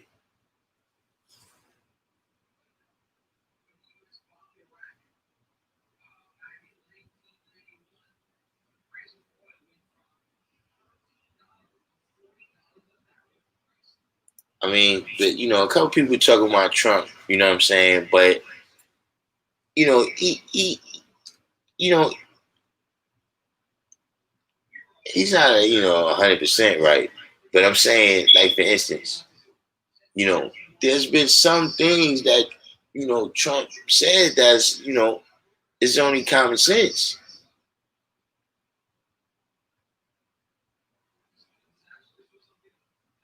Like if we had banned the travel when Trump first wanted to ban it, would America be the epicenter of coronavirus now?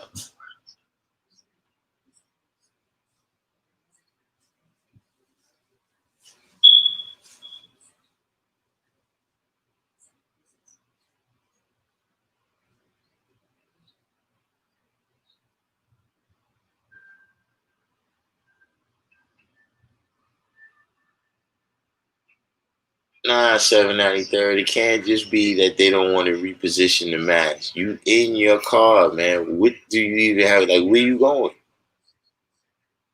That you need to. I can't.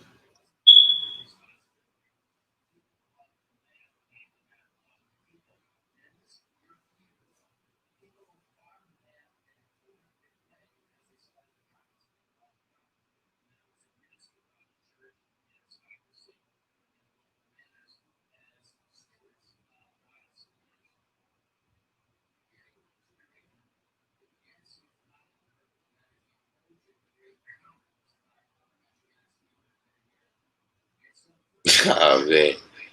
Now, yeah, yes, sir. With the comedy, man. Halftime said if they offered college credit for bingo or Pekino, my aunt would have a bachelor's degree.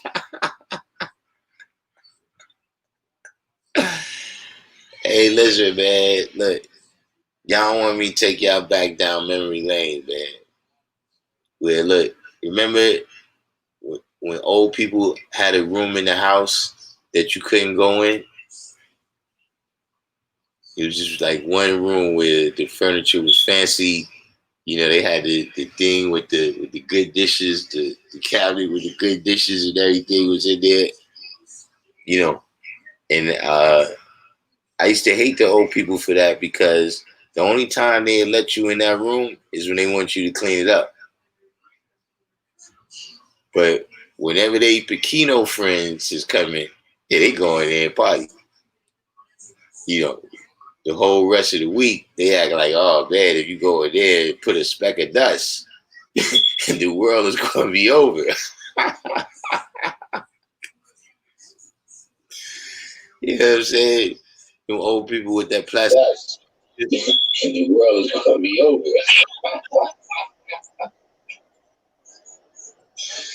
You know what I'm saying?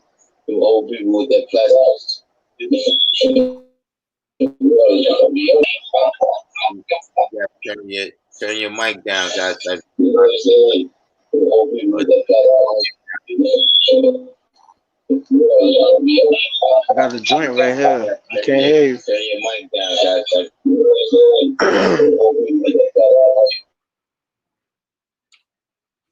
So, Black Justice said most states saying they don't have the monies Cuomo was the first to say so. Cuomo is saying that they don't have the other $100. Who you talking about? The Dark Lord, Darth Vader, said that they don't have the other 25% to put with the unemployment. I'm gonna tell y'all right now, I see a lot of people getting caught up, man. Do not vote for Darth Vader, man.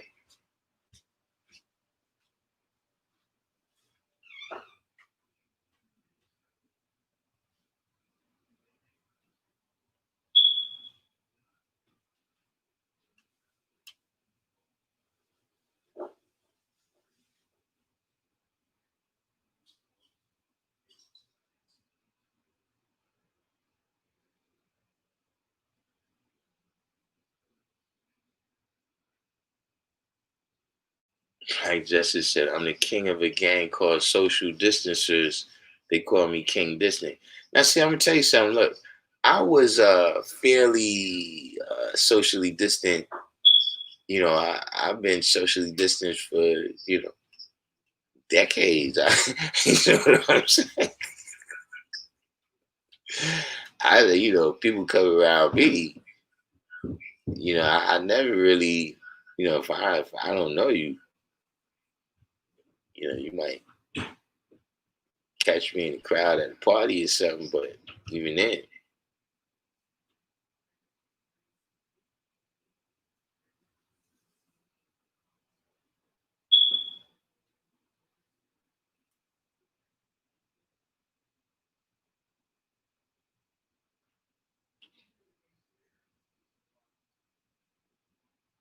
man, you took it back, Shaquem, around the corner from the Empire. And 793rd, one of the only people that's going to know what you're talking about. But yeah, the Empire, that was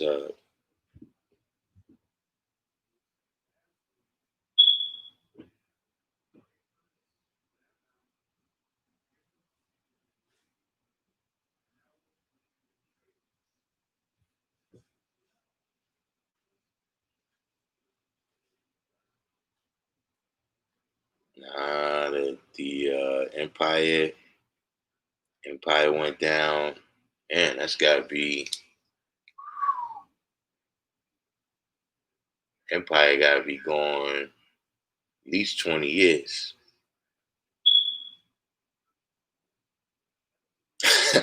Halftime said the China cabinet, we might have the same aunt. what's your what's your aunt's name? Me and Halftime might be related.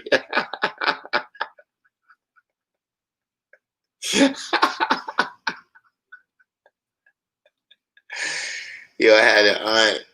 We used to hate when they used to send us to her house so she could watch us, man, because everything gave her a migraine headache after a certain period of time.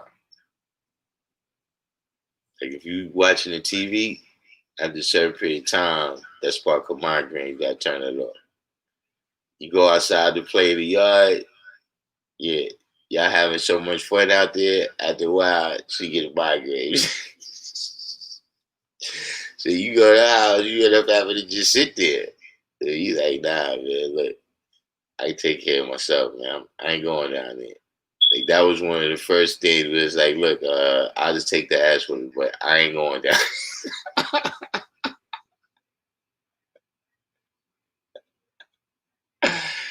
One time my brother told me he was going to huff and puff and blow a house down.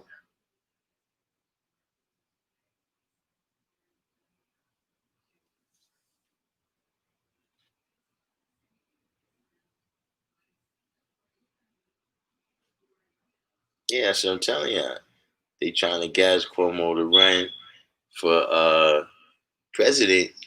You know, y'all could get taken in by the Dark Lord if you want. You can vote for Darth Vader if you want.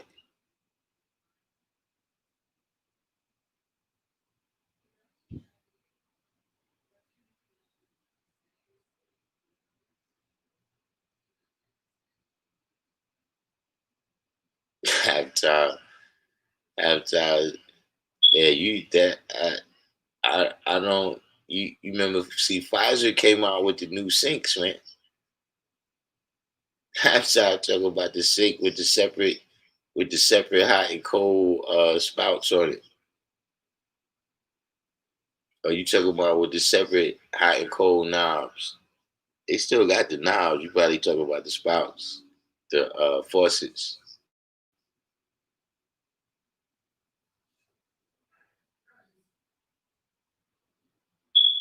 Yeah, the rink.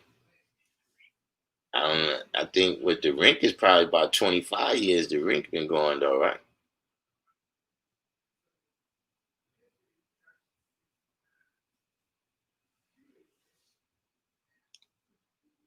Yeah, in fact, halftime.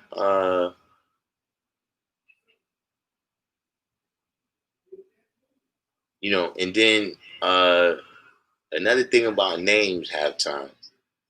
Halftime actually, did your aunt call everybody baby because she forgot their names? On top of that, uh, I have, uh, you know, I'm one of the first of the people who kind of, well, I guess you could say my mom's, was one of the first people that kind of broke out of the biblical names. You know what I'm saying? And the kind of, hard worker names. You know, uh, you know, the Roman names, the Greek names. I was one of the first people that had a different kind of name than that. You know what I mean? So a lot of the old people in my family, the uh, the first time they heard my name, my grandfather, I never heard him say my name correctly.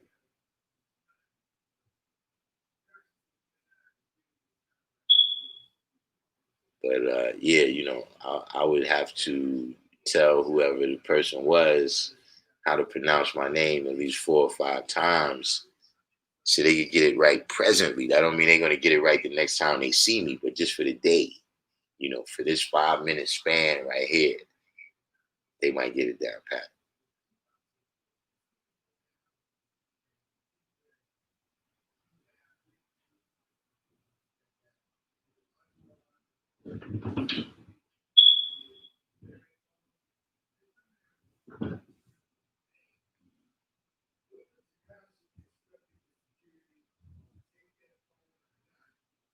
Universal Jews going in there. Yeah, the showroom furniture with the plastic on it, the Dutch cooking tin with the sewing kit in it, or the porcelain figure stage right where the kids be roughhousing. Oh, you talking about the figurines? Oh man. Or the grape jelly container with salsa. Yeah, they didn't throw away no containers, man. Not one. But did I ever tell y'all that about the time me and my cousin was playing football and we broke the figurines? We broke the figurines in the room that we wasn't supposed to be in.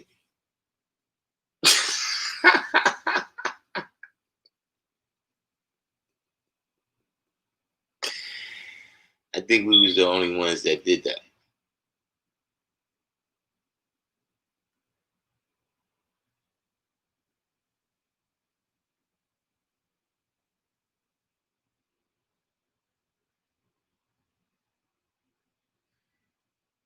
So there's a Sears where the rink used to be.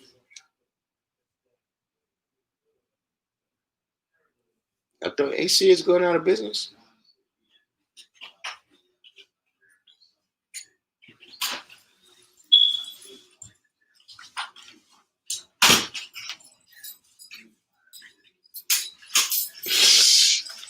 Yeah, halftime is reminiscent, man. Halftime was going in like 793rd usually go down memory lane.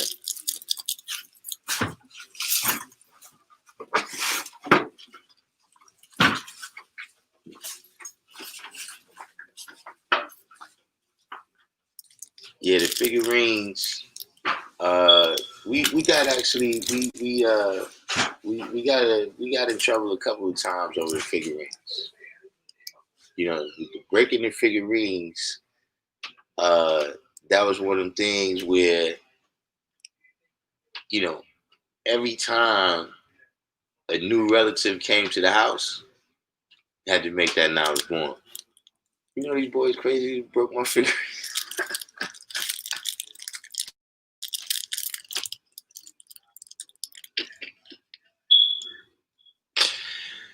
Ah man, big Lynn boy.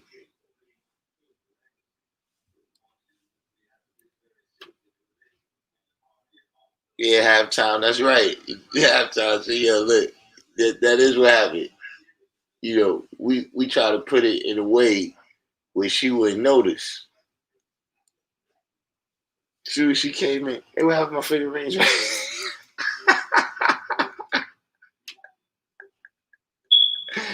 Hey, listen, you could be bleeding out your head. They ain't gonna notice that. But that figurine got one chip on it.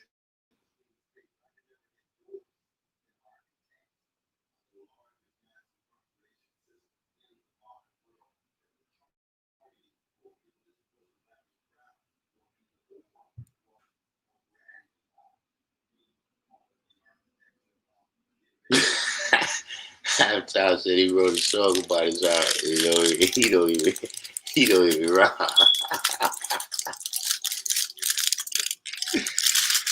Oh man. Oh man. Yeah, those are the days, man. Those are the days. It's 2 o'clock.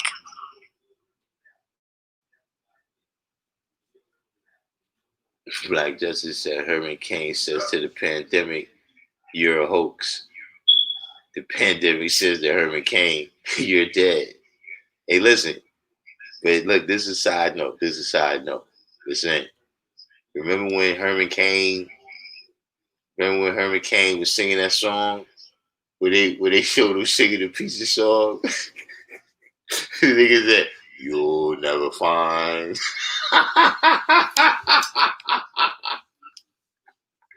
Yo, it was the look on his face. It was the look on his face.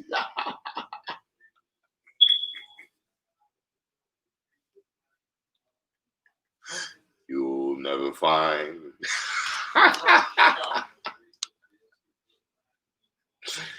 Yo, Herman Cain was a funny dude, man. Herman Cain, 999.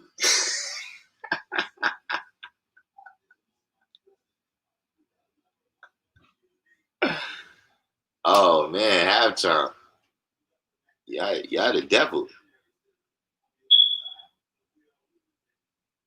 Halftime was a straight up devil. See, they broke the chandelier playing football in the living room. Man,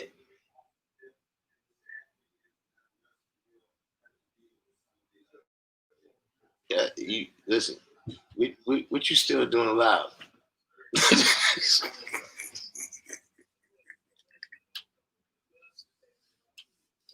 Yeah, what the hell is he still doing alive, man? Like, yeah, you know who used to be like that? It was 793rd. You remember Fish? You remember Fish from Barney Miller? You know the bugged out thing about Fish? I seen Fish in black and white. You know, acting. He was acting. He was black and white.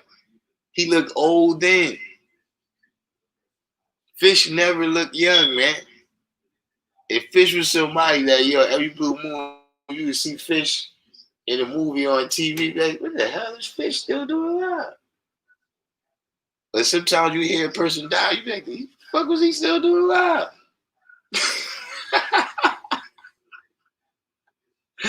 Halftime. I'm still trying to figure out what the hell you still doing alive. Hey, halftime. They gotta put that They gotta say that. They gotta say that at your funeral, man. Well, yeah, Morgan Freeman is one of them people too.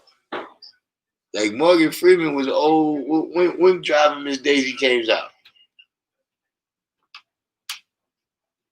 Morgan Freeman's another dude. Yeah, I ain't never seen Morgan Freeman looking young.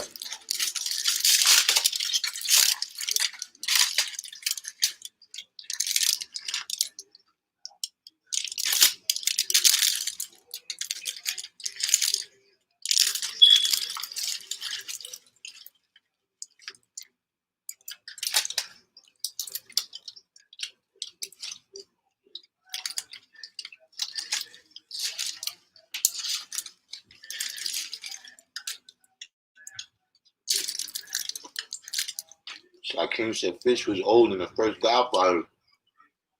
Man, Fish was old 30 years before that.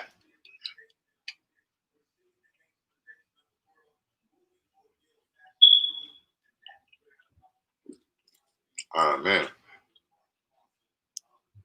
Universal Truth went back to those days. When one person do something bad and everybody get beat. Hey look, except for the baby, whoever's the youngest person, they can get away. But see, everybody else, yeah, that was your fault. And hey, listen, and don't let the baby be the one that got hurt.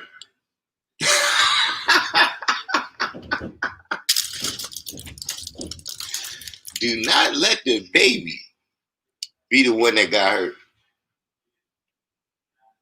Don't make them come back and the baby, the youngest person, say they hungry. Heads about to roll.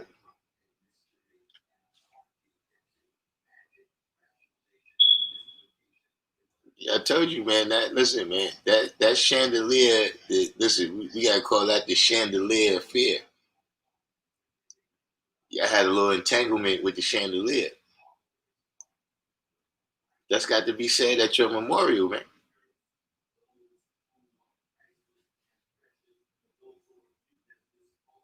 It's like came here. We like to gather here today to say peace to halftime. You know, halftime. You know, he leaves behind. You know, ex great grandchildren, Y grandchildren, Z children. Attended this elementary school, this high school, graduated from college over there, and went on to break the chandelier. Went on to break the chandelier playing football. Look, halftime.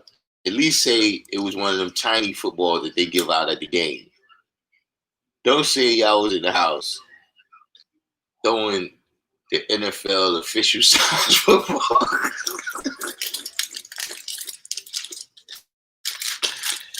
Halftime, what happened, man? They didn't have nerfs. The nerfs wasn't out yet.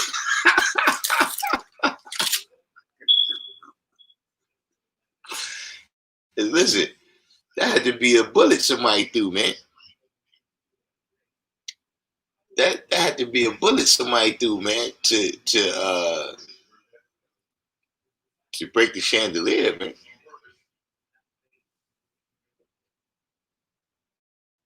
Somebody out there think they Doug Williams. somebody thinking they Doug Williams.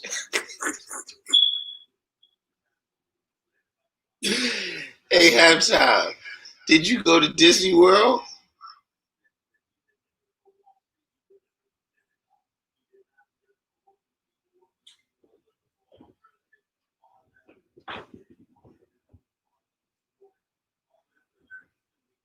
Yeah, you gotta turn your gotta tell you the line, you gotta turn your speaker down or something. Yeah, the feedback. Halftime said Morgan Freeman was born at 62. Yep, Morgan Freeman was old on the electric company.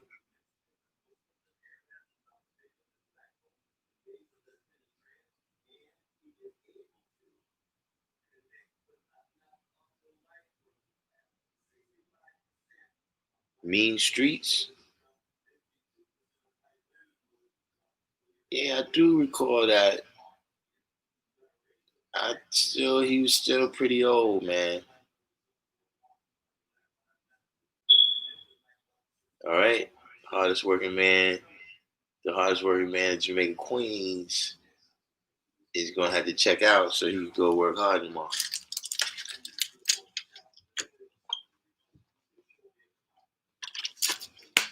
God damn it.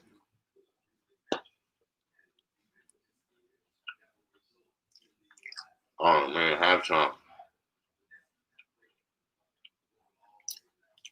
Halftime said the football was two balled up gloves. Yeah, somebody was definitely getting a Doug Williams on.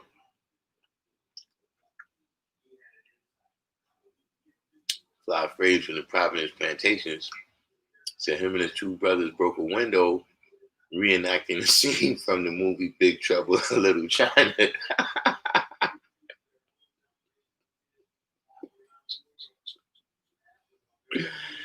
He broke the window, man. Hold up, look, I got one thing. I got something right now that trumped the window and the figurines.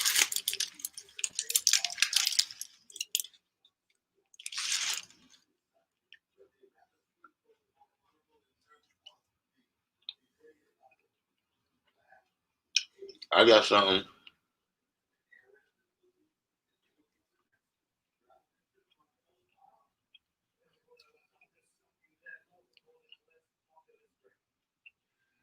I could tell y'all something right now. Now listen, you break that. Listen, the figurines is nothing. The chandelier is nothing.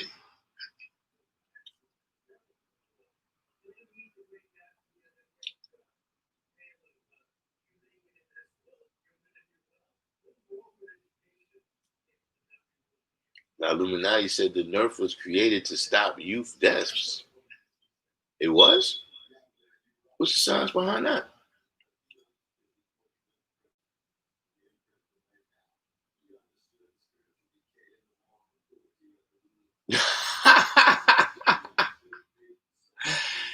Oh, man. You know how chandeliers in the hearse?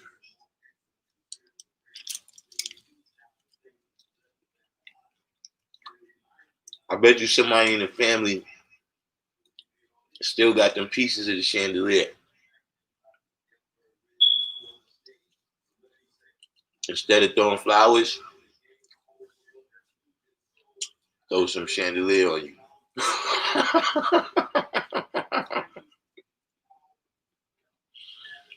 Man, that is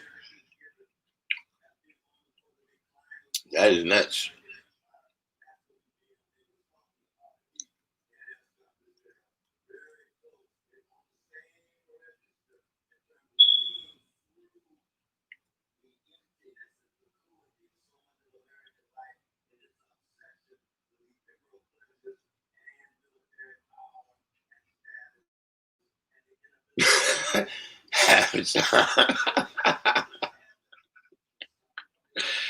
Oh man, yeah, that is true, man. You play football in the house, man, breaking the chandelier. See, that's magnetic right there. That's magnetic right there. That you went on to pick a name like halftime.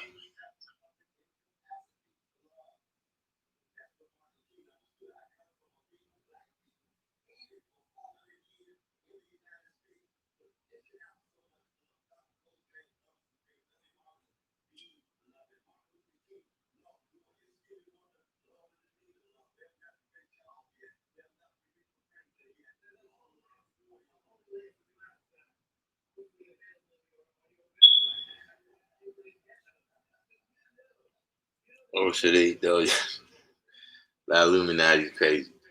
But look, see now this for this right here, I'm not sure if this goes on the West Coast. You know, it goes on in New York, but not quite as much. But if you ever been down south, then you know the type of drama that would occur if you break the screen, if you poke a hole in the screen on the screen porch.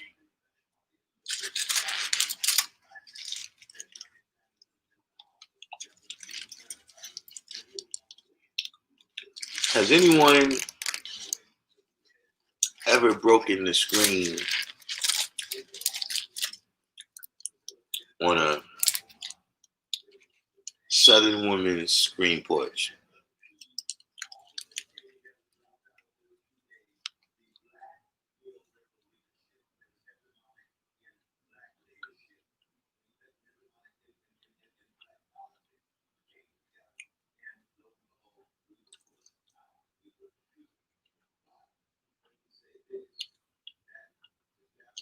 See, I don't know if y'all been to the deep south.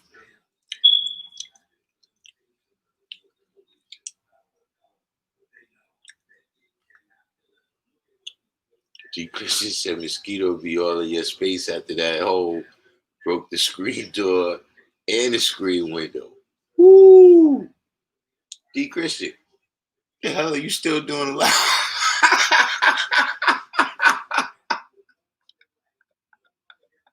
listen, listen. Well, you broke the door and the window screen?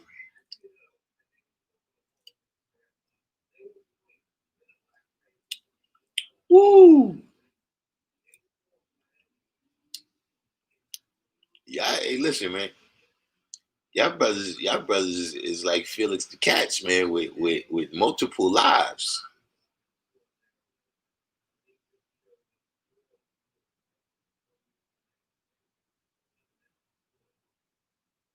Like Justice said, the only thing I didn't like about down south was I had to take my shoes off.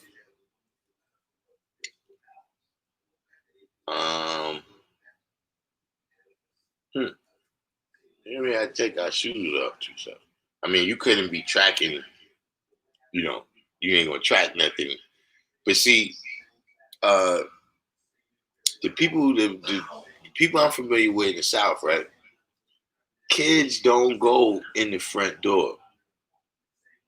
You know, the door that kids is usually used to going in is the back door. You know what I'm saying? And back there, that's not where the carpet and all that type of stuff is. So you go in through there and you make sure you wipe your feet. You don't attract no dirt in the house.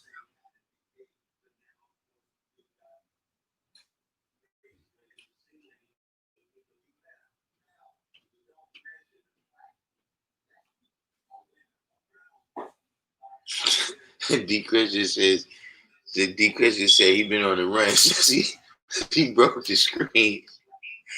Since, since he broke the screen, he been Nori.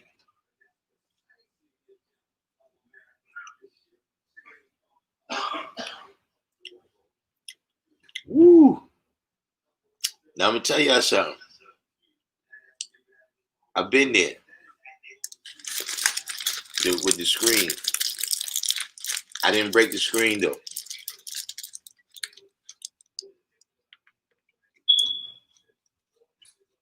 But that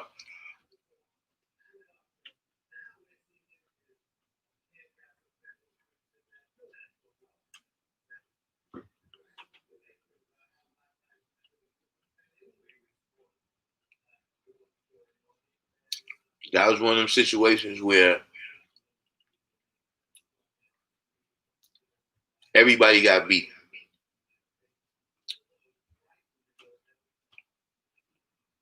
Like my one cousin was with us. He was with us the day we got the beating. But he wasn't even there when the screen got broken. You know what I'm saying?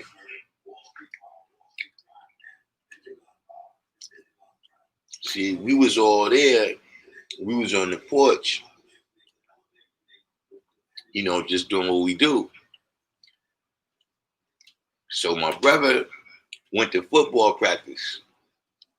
And then me and my other cousin, once he was gone, we just, we was moving around, doing what we was doing. But my girl cousin, she stayed on the porch, but we didn't know what she did. You know what I'm saying? And so on this particular day, this is a funny story. On this particular day, we happened to be watching Batman. The show, the one with Burt Ward, and we watching Batman. So my aunt comes in the room. She's like, "Yeah, Big Mama wants to see y'all. You know what I mean? She wants y'all to come over to our house." So we like, yeah, no doubt, after this go off. It's just a few more minutes. We'll be over there. So my aunt's like, nah, it ain't that type of thing. She want to see y'all over there now.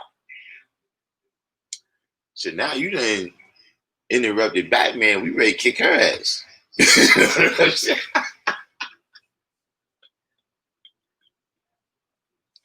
So yo, I'm highly upset. So she called us. We get in her yard. She's standing on the porch already. So I charge on to the porch, man. What, you know what I mean? What's this about, man? How can this be so important? You interrupted Batman. And it was like some street shit. Like, yo, what happened to my screen? Whack.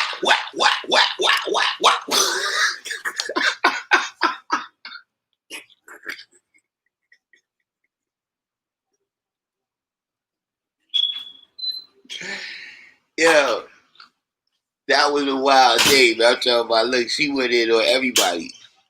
And here's how we knew. This is how I knew it was my girl cousin that broke the screen. Because like I said, I'm already up on the porch. You know what I'm saying? My brother, he's older than us, so of course he's catching the worst of it. So we ain't noticing because we still spending the whole time arguing with her. We didn't break the screen. What are you talking about? So then we look over here and we see, my girl cousin, she's still standing in the middle of the yard. She's still standing in the middle of the yard. But Big Mama ain't playing. Like, I ain't get mine yet. Nah, this everybody got to get. They say anybody can get it. No, everybody got to get it.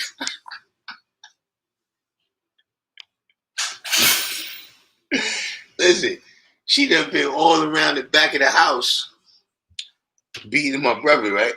She comes back to the front. So then she calls my girl cousin. She starts crying before she even gets on the porch.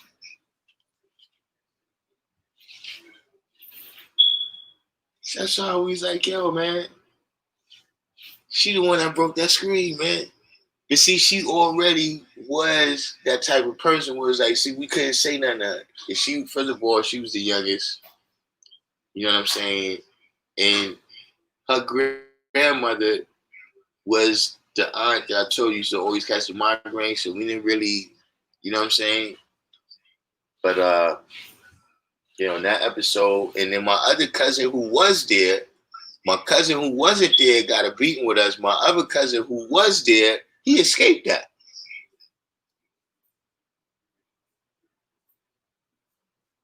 So on that particular day, listen, my other cousin Stefan, only reason he didn't get a beat because he was in jail. If you was a child, you got beat that day. Participation or no participation. I still kind of, I still got a little grudge against my girl cousin over that. Like it's not nothing that comes up or she asks me for something, I'm gonna say no, but I never forgot that. You could have just you could have just took the beat and saved the rest of us. And see, if she would have said she did it, it wouldn't have been that bad. Because see, that was the thing. After she started crying before she even get hit, and then she not being rebellious. The rest of us is all, we rebelling like, yo, what are you talking about? Wasn't no screen broke when we left. She probably got like maybe 3 hits, and then like, yo, you could have did that on your own, man.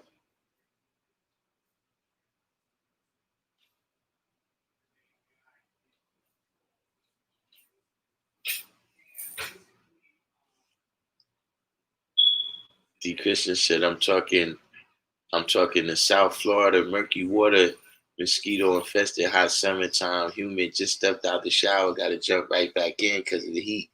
Yeah. I'm talking about, the South Carolina, where, we on islands with all types of creeks running through there.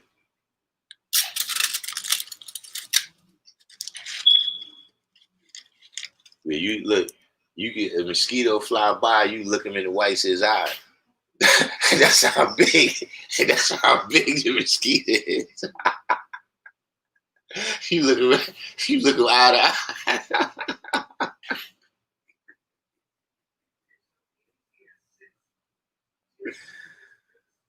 Oh man, Fly Phrase from the Providence Plantations brought up the plastic runner. Yeah, that's what it was. You're right about that. When you walked in, you had to stay on the runner. Listen, stepping off that runner, that's kind of up there. Look, not quite up there with the figurines. Not quite. Yeah, see, Fly Face said you better not walk on the bare side of the rug. It's stay on the plastic. Listen, that's not quite up there with the figurines. But yeah, stepping off that runner, man. You better be ready for some smoke.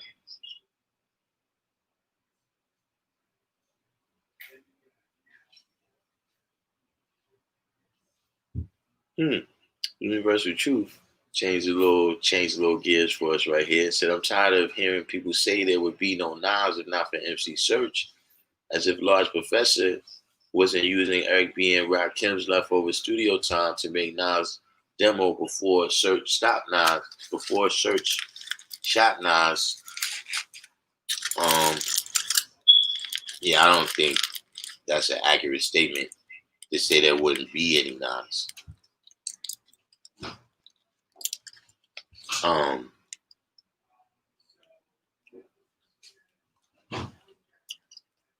Saying that Search was instrumental in him coming up is one thing.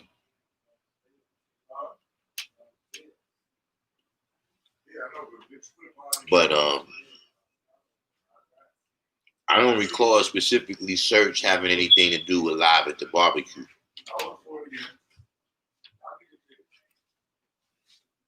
But it's 2 o'clock. You see, I'm upstairs trying to rest, and you're up there making mad noise. Which was the first time.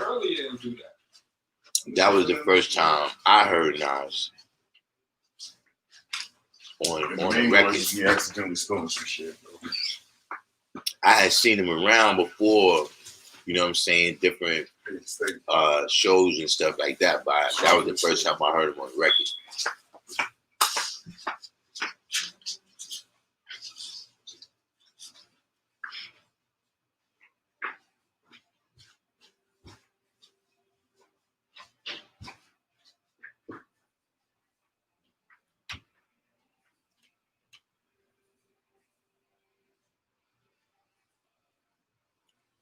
Yeah, you're right about that. The runners, look, the runners in the throw rugs. At the end of the runner, it's always that throw rug. Yeah, universal truth. Listen, man,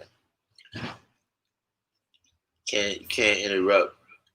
You can't interrupt when we already tuned in at the same bad time in the same bad place.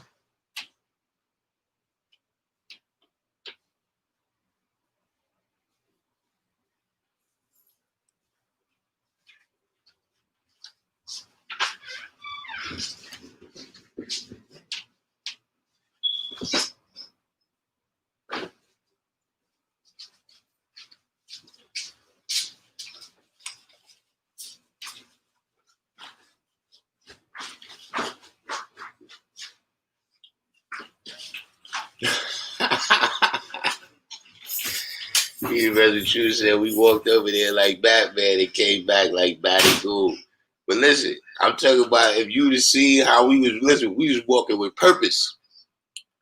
With purpose. Like, listen, we was go over there and tell her they off. Like, why?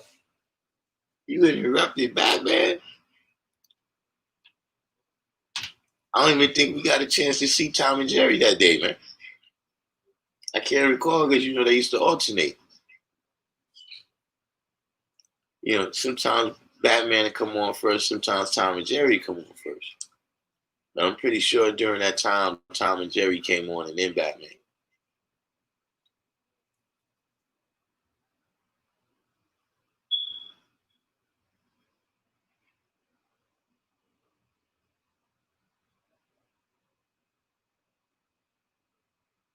The porcelain candy bowl with that nasty candy corn candy and the funny color mints. Where's Nas on my list? Um, most people would say that, I deal with a cop out, but for me, you gotta make, to me, like, categories, you know what I'm saying? Like, to me, the dudes that's in the mainstream, you kind of gotta compare them to each other. You know what I'm saying? But there's dudes I heard in the underground, you know what I'm saying, that, could easily be in the top 10, but it's just they haven't been exposed to as much people. You know what I'm saying? Um, but if you're talking about in terms of the mainstream people, the Jay-Z's, the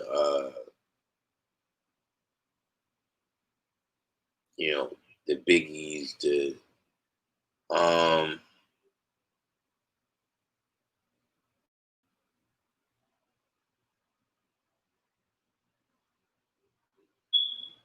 hmm,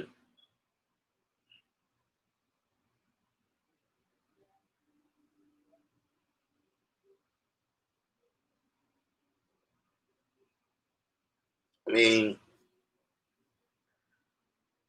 see, Nas to me is one of them hard people to rank out of the simple fact that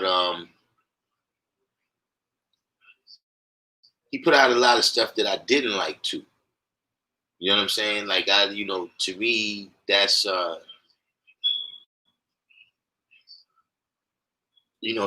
hurts the artist. You know what I'm saying? Like, for instance, probably my favorite uh MC of all time was probably Cool G Rap, because Cool G never made a whack record, and Cool G spanned the most time. You know what I mean? Like, when Cool G Rap started making records, dudes were still saying rah, ha, ha, ha, ha, ha. And he was nice then. He used to burn Nas and them on their records a lot of times. You know what I'm saying? Um,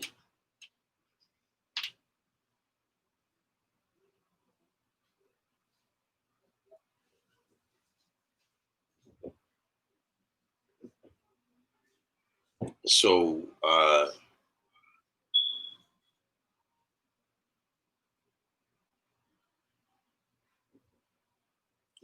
that's a factor in it.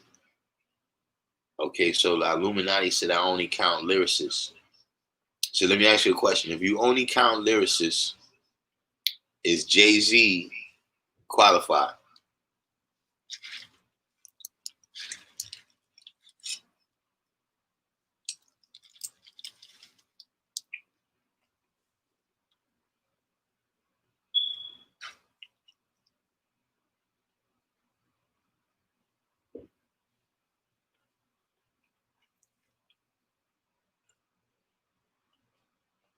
Speed racist said. So that's why my uncle used to say, I ain't no backdoor nigga when people tried to make him come through the back. Possible. Because you did have to be somebody special to come through that front door. Or to get an old person to open their door after a certain time of night. Once a certain time of night comes, this door is not opening.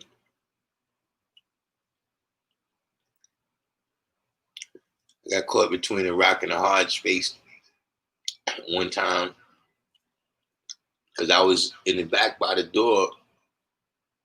So my uncle come knocking on the door, right? So I was like, who is it? He says, him. I said, yo, I can't open the door. So he said on the other side of the door threatening me. I'm like, yo, man, I can't open the door, man, I can't open the door.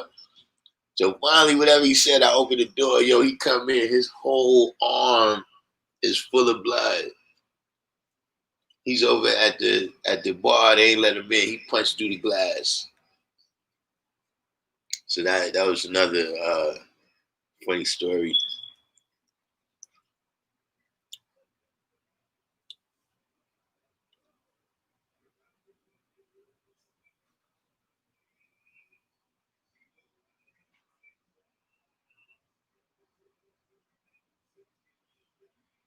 Nas didn't get no Billy Joel money from Columbia. That was a fairly bad deal that Nas had at Columbia.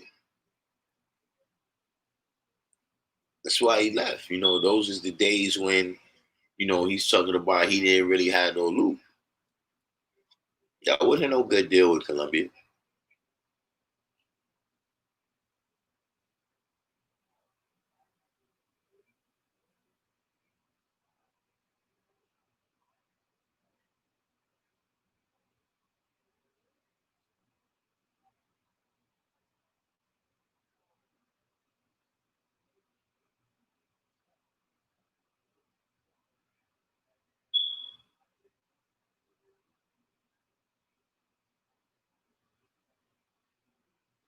Oh man, you gonna bring up the plastic fruit now, man? Yeah, I hated that butterscotch candy too. Never liked that, but I don't know what was wrong with them with that candy they used to have. But that candy corn was the worst. Joshua B. Shin is on checking with us on Facebook.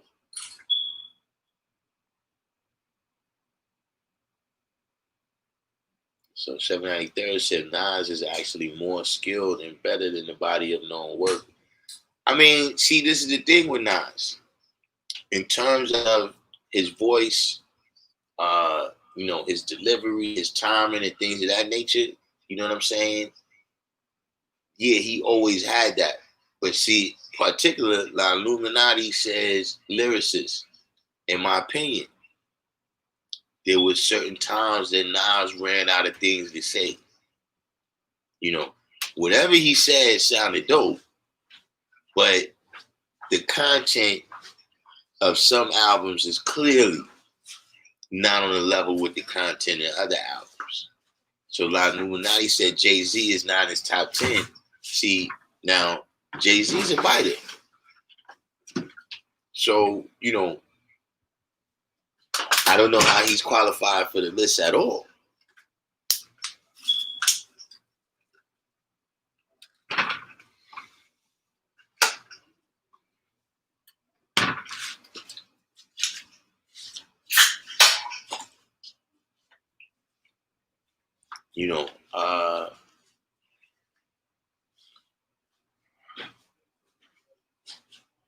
You know, and then I'm one of them people that's like, look, my list is gonna be old school heavy. You know what I'm saying? Like I got dudes on my list that probably not gonna appear on other people's lists, speak. You know what I mean? I got dudes on my list like Kumo D. You know what I'm saying? Grandmaster Cash. You know what I mean?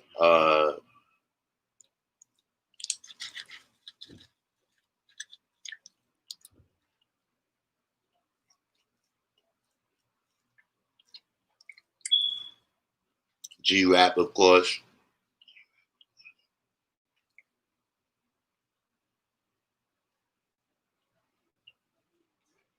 I think Slick Rick doesn't get the respect he deserves. Um, Nas, in my opinion, is one beat. When we talk about the greatest storytellers in hip hop, Nas is one beat. Slick Rick is 1A.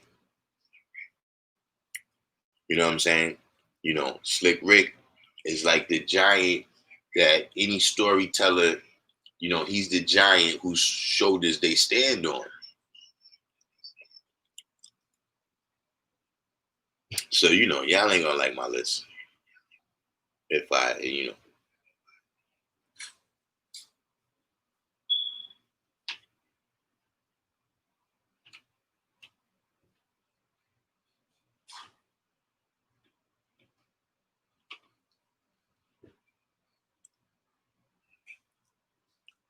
So the wordsmith says I Am was his best album. I didn't think that. His best album, for me,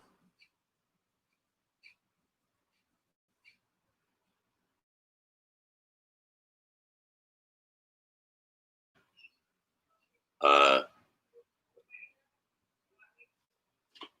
his his best album in my opinion is probably the second one. Maybe the second one, or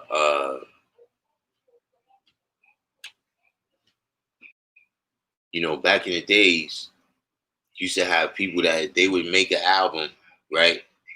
And like it's kind of out like on the mixtapes. You know what I'm saying?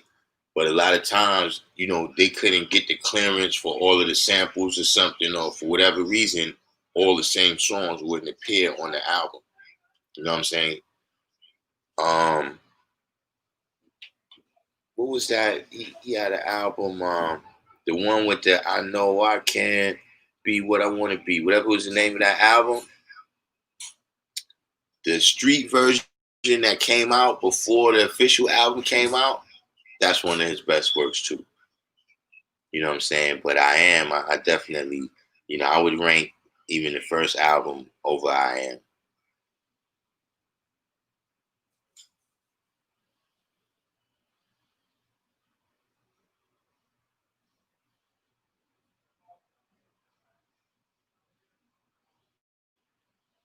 D. Christian said just found out that Jay jerked Camp Low. How did he jerk Camp Low?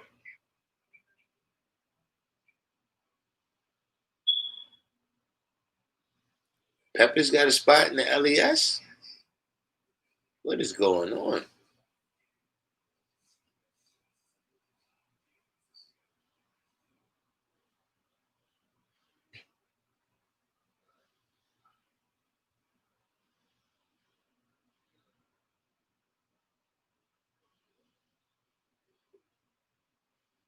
So so G Rap is on your list too, La Illuminati. Huh? What about another person you would have to put in a category with G Rap? Tragedy Gaddafi. Came out around the same time, maybe even a little bit. When did the Juice Crew All Stars come out? You know, and he went a long way in establishing kind of the Nas's image. You know what I mean? That this intellectual hoodlum, the intelligent hoodlum. You know what I'm saying? Where you dropping signs with all the street stuff. You know what I'm saying? Tragedy's the inventor of that. He's the giant whose shoulders a lot of dudes stand on. Fly phrase from the Providence Plantation said, "What about Dana Dane?" Dana Dane was okay. Dana Dane was nice, but he was a poor man Slick Rick. And I wouldn't say he was biting off Slick Rick because they actually was in a crew together in high school. You know what I'm saying? So, it's not that he was biting. Dana Dane, in terms of them using the accents and everything, Dana Dane had the same kind of background as him. You know what I mean? So I don't want to make it seem like Dana Dane was biting off of him, but he was the poor man Slick Rick. You know what I mean? But definitely legendary jump off. The Cinderella jump off that's one of my favorite jump offs of all time. All right, now K-Bar brings up somebody, right? That what I'm saying is that's why I said, you got the mainstream dudes that everybody heard. I see a lot of y'all may have never heard this brother, True Everlasting. True Love Everlasting. You know what I mean? True Love Everlasting is one of the nicest cats I ever heard on the microphone when he was in his when he was in his prime. He was he was the baddest man in the area. You know what I mean? This is a brother I grew up with. True Love Everlasting. He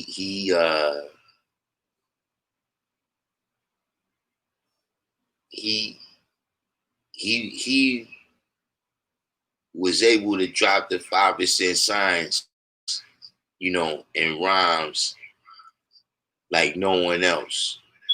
You know what I'm saying? Like I said, see, for people who you mostly heard mainstream people, this might sound ridiculous, but True Love was around at that time when, Rakim was popping and came saying True Love would blow Rakim out the water. I'm not playing, son. True Love Everlasting was ridiculous.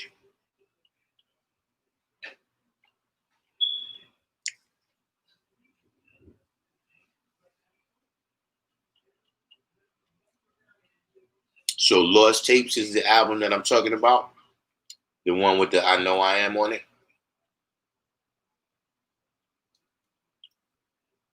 So La Luna, you said production killed his albums. You're talking about Nas now? Now look, production hurt a couple of people. Production hurt Rakim a little bit. Production hurt uh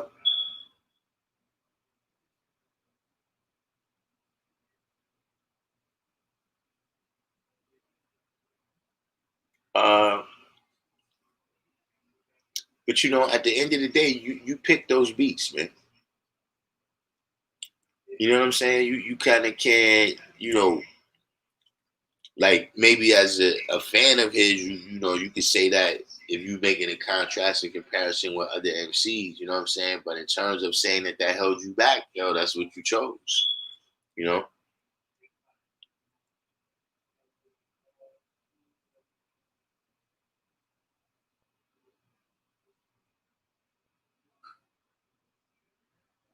All right, so I see that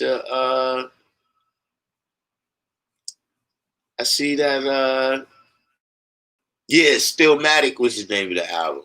That's the album I'm talking about. And there was a street version of Stillmatic before the Stillmatic hit the stores. That street version had songs on it that was over the top. I don't know why they didn't.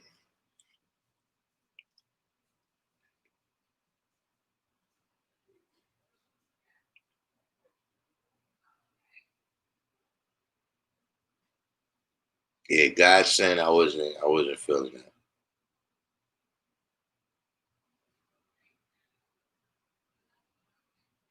So this is on MREC. I gotta check it out. Shout out to MREC. So on MREC, Camp Lo was saying that Jay-Z stole a flow for the Feeling It song. Okay.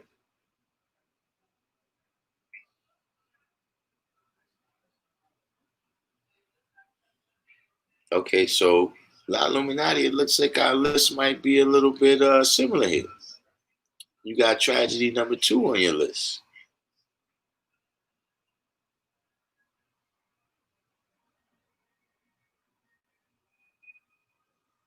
Uh, you talking about Pharaoh Monch?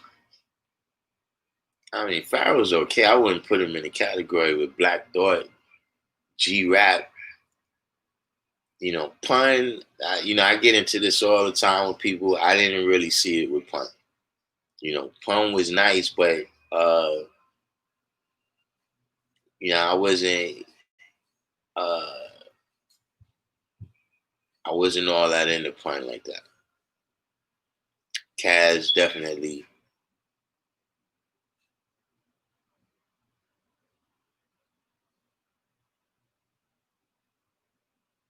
So Juice Crew All Stars came out '86.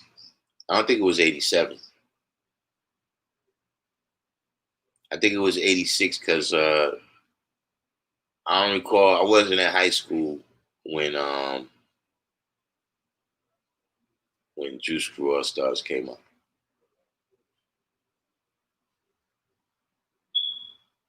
Nas to tell you what, K-pop.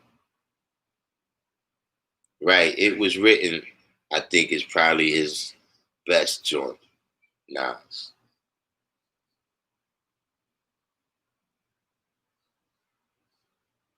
Yeah, Nightmares was that joint. And it was wild because we had this it was a broad in my class named Anita at that time. So, that was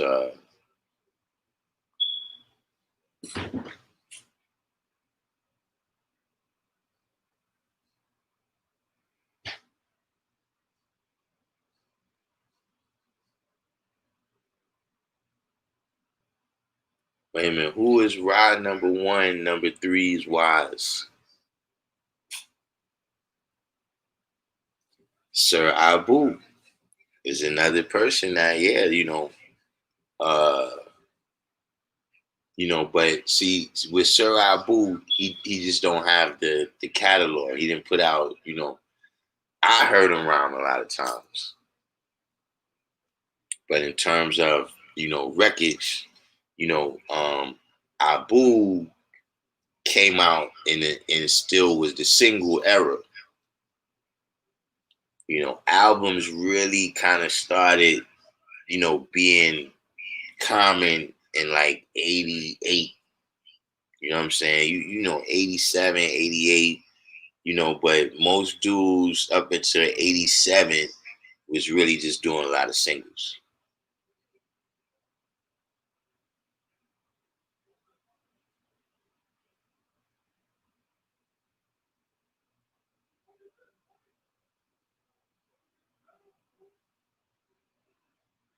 Boot camp, they was nice. You know what I'm saying? Few people in there was nicer than others, but I don't know in terms of this list. Maybe Sean Price, maybe.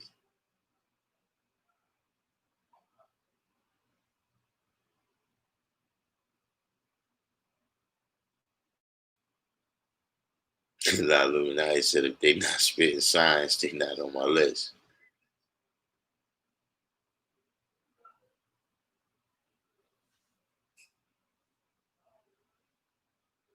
Nah, I can't put Pharaoh Monch on this. I don't know about Pharaoh Monch on this list. Wise Intelligent would not make my list. Oh yeah, Tragedy is the father of the Queensbridge style. Nas admitted that?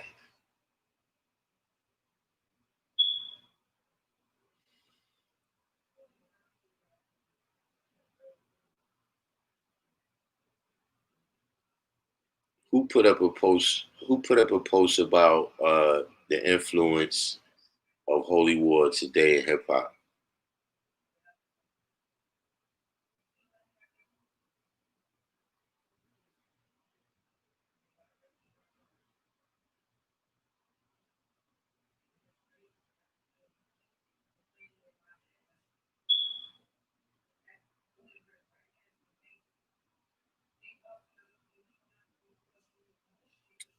Yeah, Raw Flesh was dope. Um,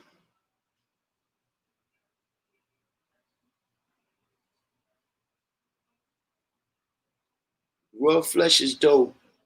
Um,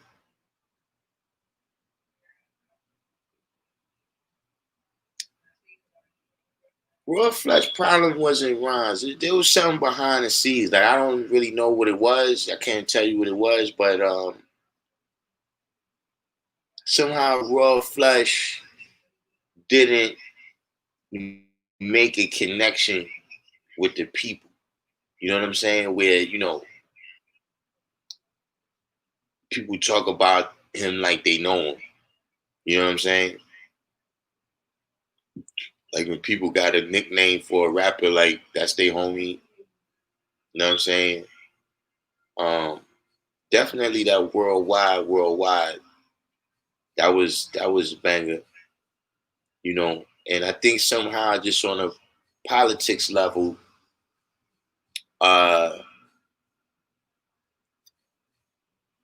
they decided to take Queensbridge. You know what I'm saying? The industry they locked in on Queensbridge. You know what I'm saying? Like Onyx and cats like that, they had it out in Jamaica for a minute.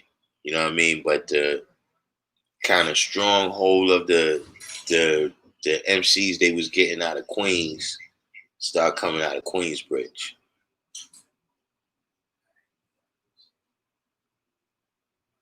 Yeah, Positive K. Yeah, he was another dude in the single era. Um, Positive K was a little bit downhill for me too. You know what I'm saying? The step up front is probably still my favorite Positive K record. Now on the step up front, he was severing heads. Like when he came on that jump off, he changed the game. Like, if you was rhyming at that time, you knew you was gonna have to step it up. Uh Grand Pooba is another individual you gotta put up there with G Rap and Tragedy, you know what I'm saying, as somebody who was rhyming when people were still saying ha ha ha ha. You know what I'm saying? And he was nice in every era. You know what I'm saying? He's another person that in terms of flows and vocabulary and everything, you know what I'm saying, concepts, Puba is one of the giants whose shoulders people stand on.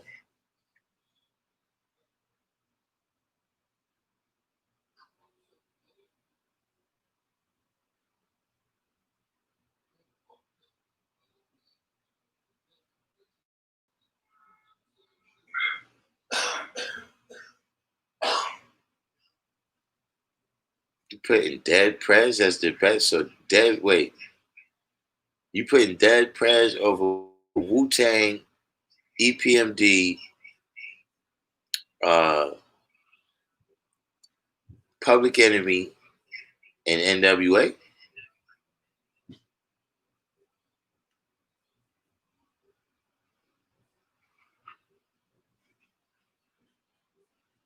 So La Illuminati said the way he see it, Jay couldn't cut when MCs were spitting. What do you mean, Jay-Z?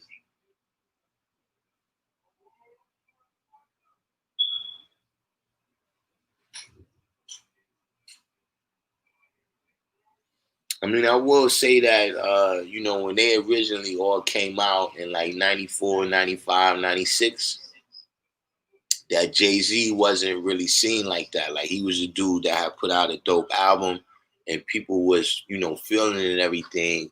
But, uh, you know, he wasn't, you know, one of the names that you was hearing the most. You know what I mean? You definitely was hearing his name. You know, you know, it wasn't like he wasn't doing his thing, but he was, you know, maybe looked at like on the second tier. You know what I'm saying?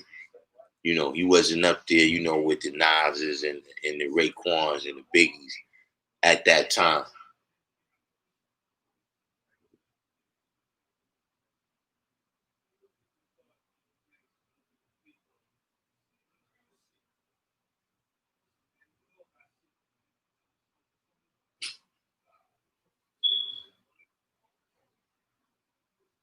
You can see 79, they're talking about 89, 90, 91. Poopa was the man in 85, 86, 87 too. It's 3 o'clock. Remember his first group was Masters of Ceremony. Well, the group I first heard him with was Masters of Ceremony with a record called Cracked Out. They got a brand new TV with a funky remote, remote, remote, remote.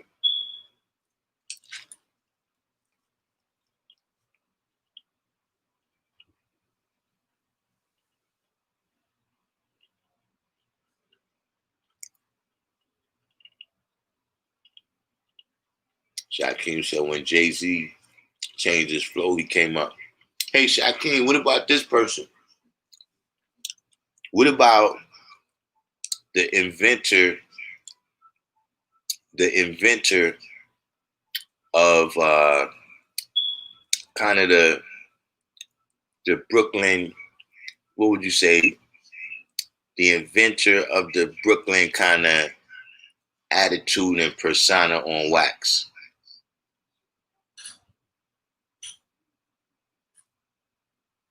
K-Bar still in here? I know K-Bar know what I'm talking about.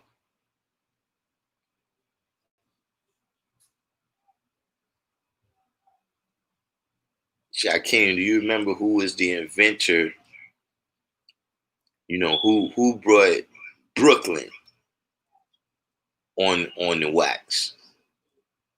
You know, you had dudes that they was from Brooklyn and they rhyme.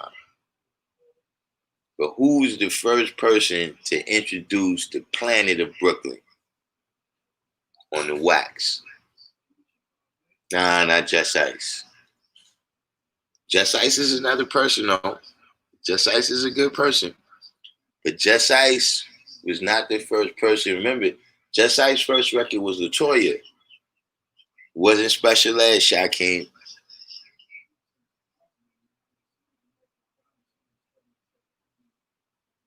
Now, Sexy came out. Sexy came out after Cracked Out.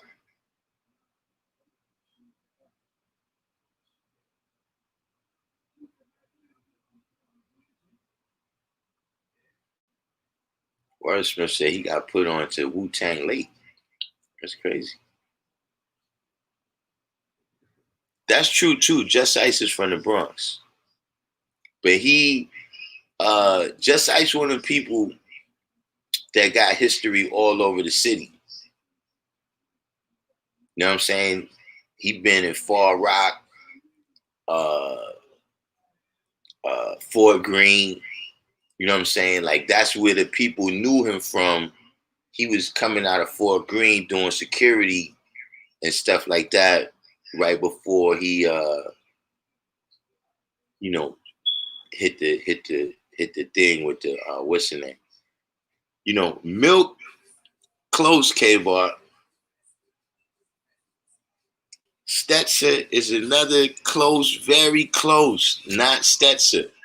Super Rhymes, I don't recall him bringing the planet of Brooklyn, though.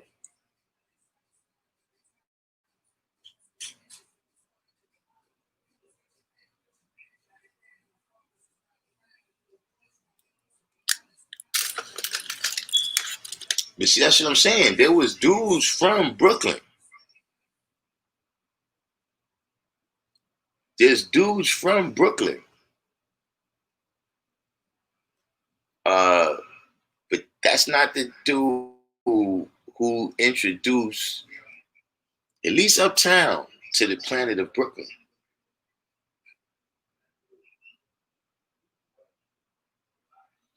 La Illuminati, we don't bring up Karis One anymore after his comments on child molesting. Carl Christopher Cox said he wish he could add something. The last rap tape he bought was back in the mid '80s. UTFO. Now that's look, UTFO brought the Brooklyn with them too, but K-Bar finally hit it. Cut Master DC was the first one to introduce the planet of Brooklyn, son. Like all of that, people putting that go Brooklyn, son. He was the first one that came with that, son. He was the first person. I mean, kind of like in the way that, Snoop, you had dudes that was gang members, but Snoop was the first nigga that loped out. Cut Master DC came with that Brooklyn's in the house.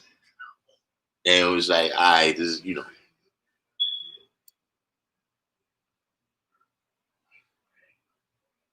Why Cut Master DC was Cut Master DC don't make no, Cut Master C don't get no love. Cut Master DC, I mean. Yeah, you ain't hear about Chris, man.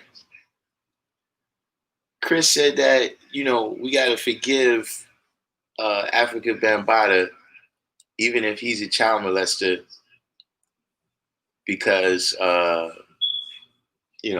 he's got something to do with hip hop or something. I don't know.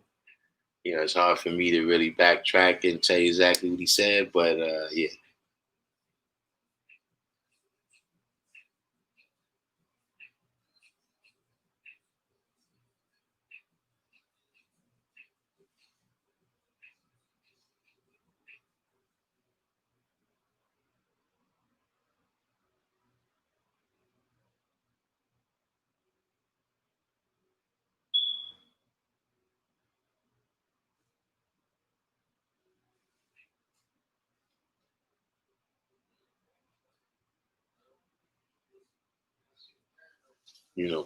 But yeah, Cutmaster DC probably was the first person that, he really was set tripping from Brooklyn, you know what I'm saying? And then kind of like around that time, that's when, you know, Run DMC was amongst the first people. You know what I'm saying? Like, I guess, on the one hand, too, in the very beginning, mostly everybody was from the Bronx. So what was the real point of you saying you was from the Bronx? You know what I'm saying? But as other people started coming in, they started like, yo, we from Hollis. You know what I'm saying? Or, you know, yeah, La Illuminati, we discussed this the other day on the channel, though, too, man, that Ice-T was not saying no gangster stuff, man. Ice-T was doing some kind of rock and roll, man. Like, you got to see, when I first recorded Ice-T was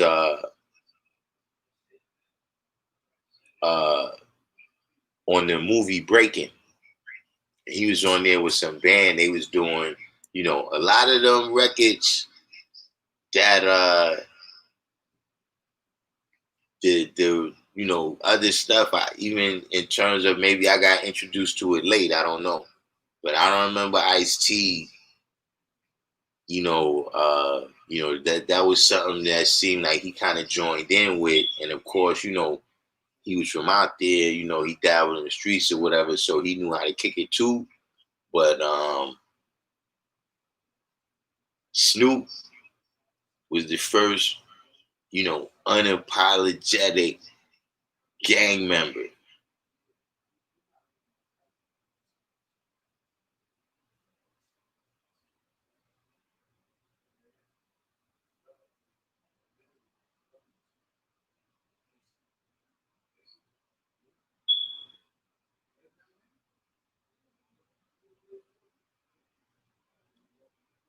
Yeah, 6 in the morning.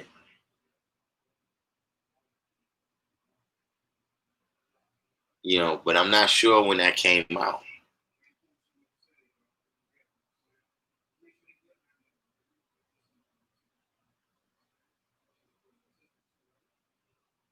And even 6 in the morning. See, I don't really Ice Cube. I mean, Ice T. I was not really a huge Ice T fan. Most people they like that 6 in the morning. I think my favorite Ice T record is the Butt Naked joint.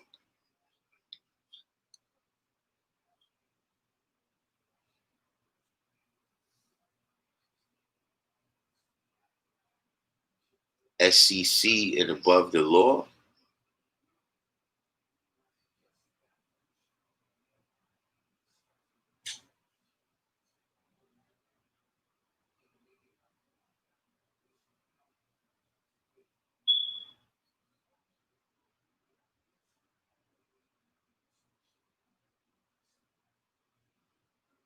Transit Culture from the Valley. They used to have the brother Ramel was down with them. Ramel was he was one of the brothers that used to be around in the 80s. You know what I mean? He was he's not that much older, but he was an older brother.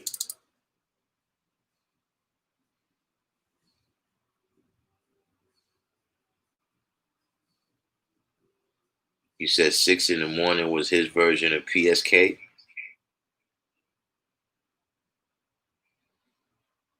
Yeah, DOC is definitely another dude. DOC is one of them people.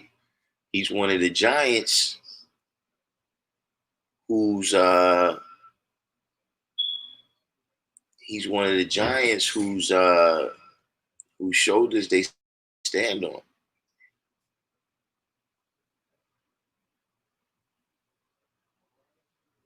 South Central Cartel.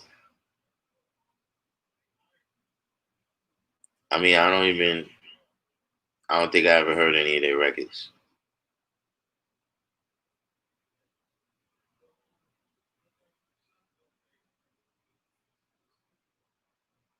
Right now I can't even place this group. Like, what years were they out?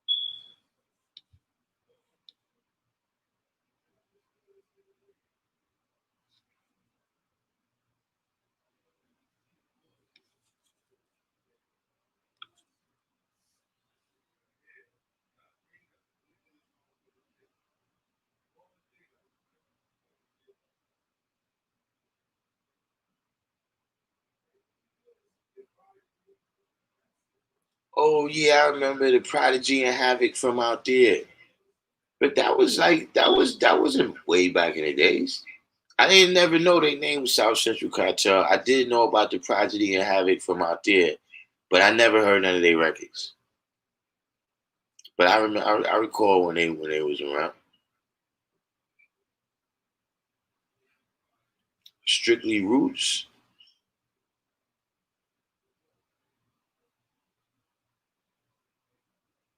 Who's You said Trends and Culture, right?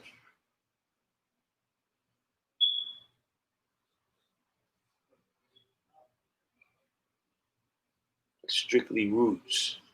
Hmm. See, I never really liked those hybrid groups. You know what I'm saying? Like groups that they try to mix everything, hip hop and R&B and reggae and all that stuff. I mean, it's very, it's creative and it's good to see at a live show, but that's never really worked, in my opinion. It's never really,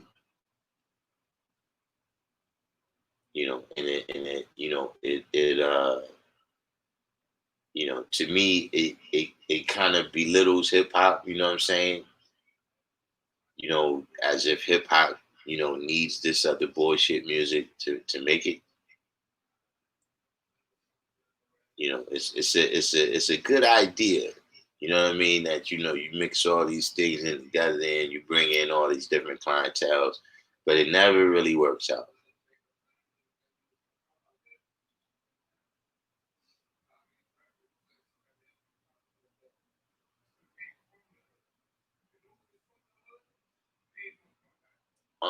I didn't hear too much of the Nas and Damien jump off. Um, I heard some of it. Um, I didn't really recall. They was nice records, but I didn't really recall any real, something that just jumped out at me where, 20 years later, I could tell you the words to the song. You know what I mean? Like, a lot of Nas records, I could still tell you some of the words live at the barbecue. You know what I'm saying? But I couldn't tell you, and that's big for me. You know what I'm saying? A lot of times you could tell how good an artist is, or if you want to, for me, I could judge an artist by, okay, you got a dope record, right? I like the record, but I don't know any of your lyrics. You know what I'm saying? Your lyrics they don't stand out to me.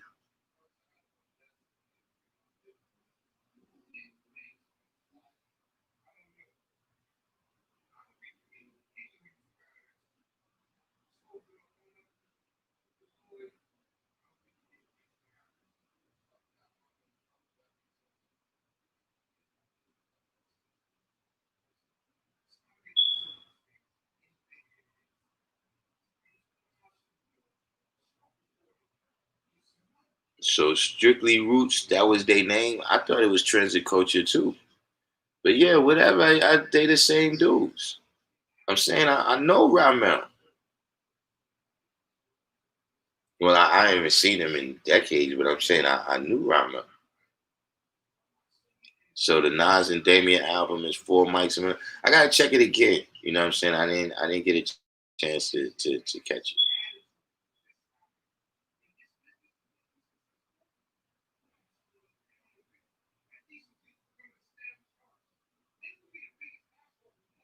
Chill Rob G, you know, uh, Chill Rob G might have uh caught, Chill Rob G might have caught one of the worst breaks in hip hop history, man. Best Wu member, Ghostface. And the wild thing is, in the beginning, I didn't even like Ghost, but he uh,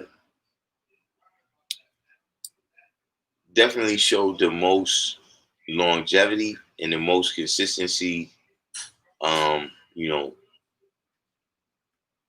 in terms of the highest peak,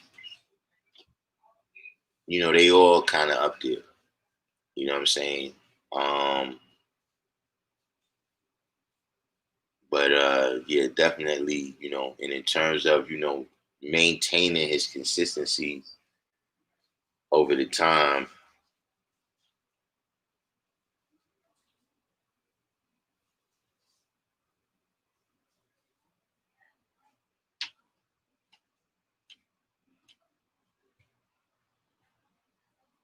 But I'll go with Ghostface easily.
They got some other people that got this name now.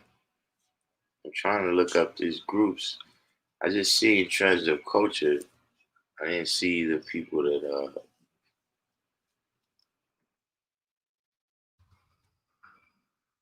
trying to see which one is which. All right, yeah. Strictly Roots. This is the dude that was you remember they was in the video and the broad threw the drink in the dude face? That was Ramel.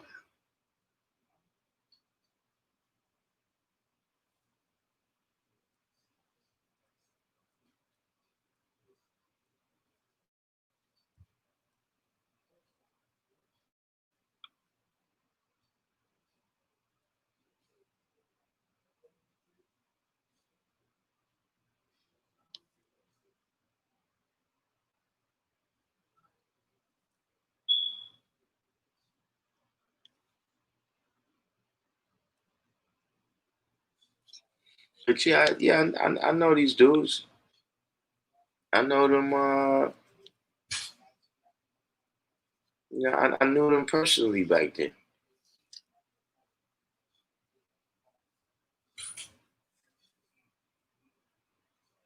Um Yeah, Deck is definitely up there. I thought Deck caught a bad break too. You know what I'm saying? Just in terms of the sequence and that he came out. You know what I mean? Like, he kind of came out really in like the second wave. You know what I mean? Had he come into the first wave,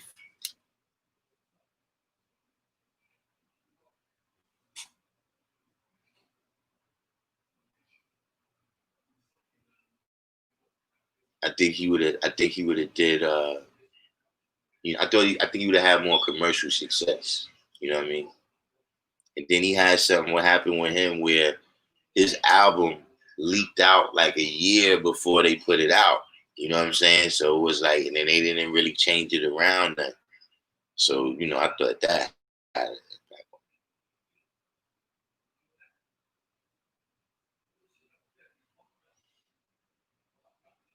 Ramel was in the video. They was at the bar and the chick threw a drink in the dude's face. That was Ramel.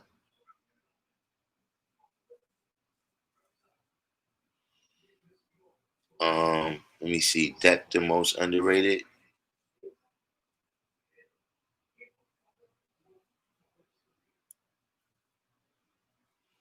Mm, yeah, I would say Deck is the most underrated. I could agree with you on that. It's definitely some overrated members of Wu-Tang. I could also agree with that.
But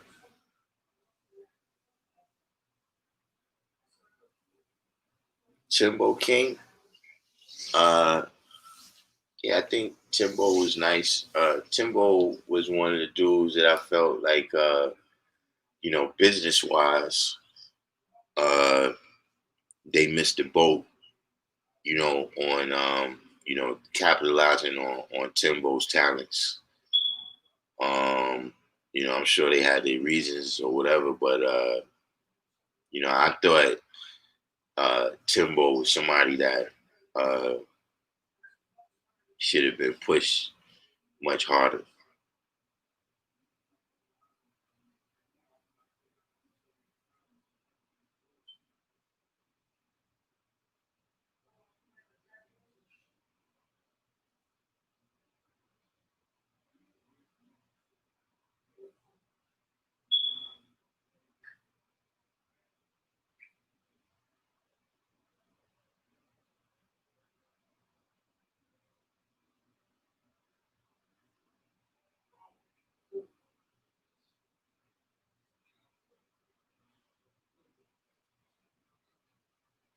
But yeah, at any rate, we had a good live today. You know what I'm saying? If you made it this far with the live, do the each one teach one, hit the like button. If you're new to the channel, subscribe. If you want to be up on the whenever the live streams come on, hit the notification button.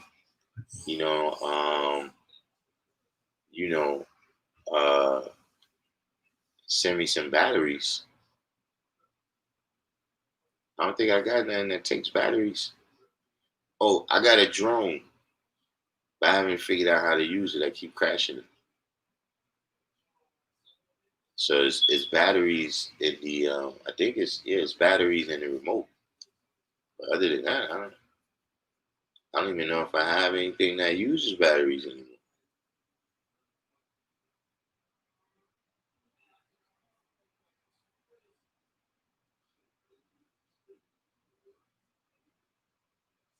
But back to the business. Oh, yeah.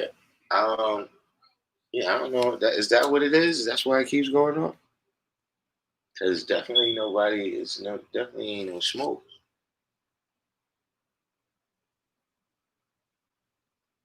But so everybody knows tomorrow. Soon as should be back in effect. We got the classroom back in effect for we got the classroom back in effect for Sunyez tomorrow, so he could be in doing his things. So I'm gonna be taking tomorrow off, unless we get something else arises, and then we'll be back on. We'll be back on Friday. I might be on. Uh, I might be on Instagram tomorrow, playing some. I don't know if I don't know if I just do another. I might do a listening party. It's been a minute. I haven't even heard the jump off since the last time we did it. Um, but I got some other stuff that inspires me that I might come on and rock out with tomorrow. But in the meantime and in between time, all goes well. I'll see y'all tomorrow. Peace.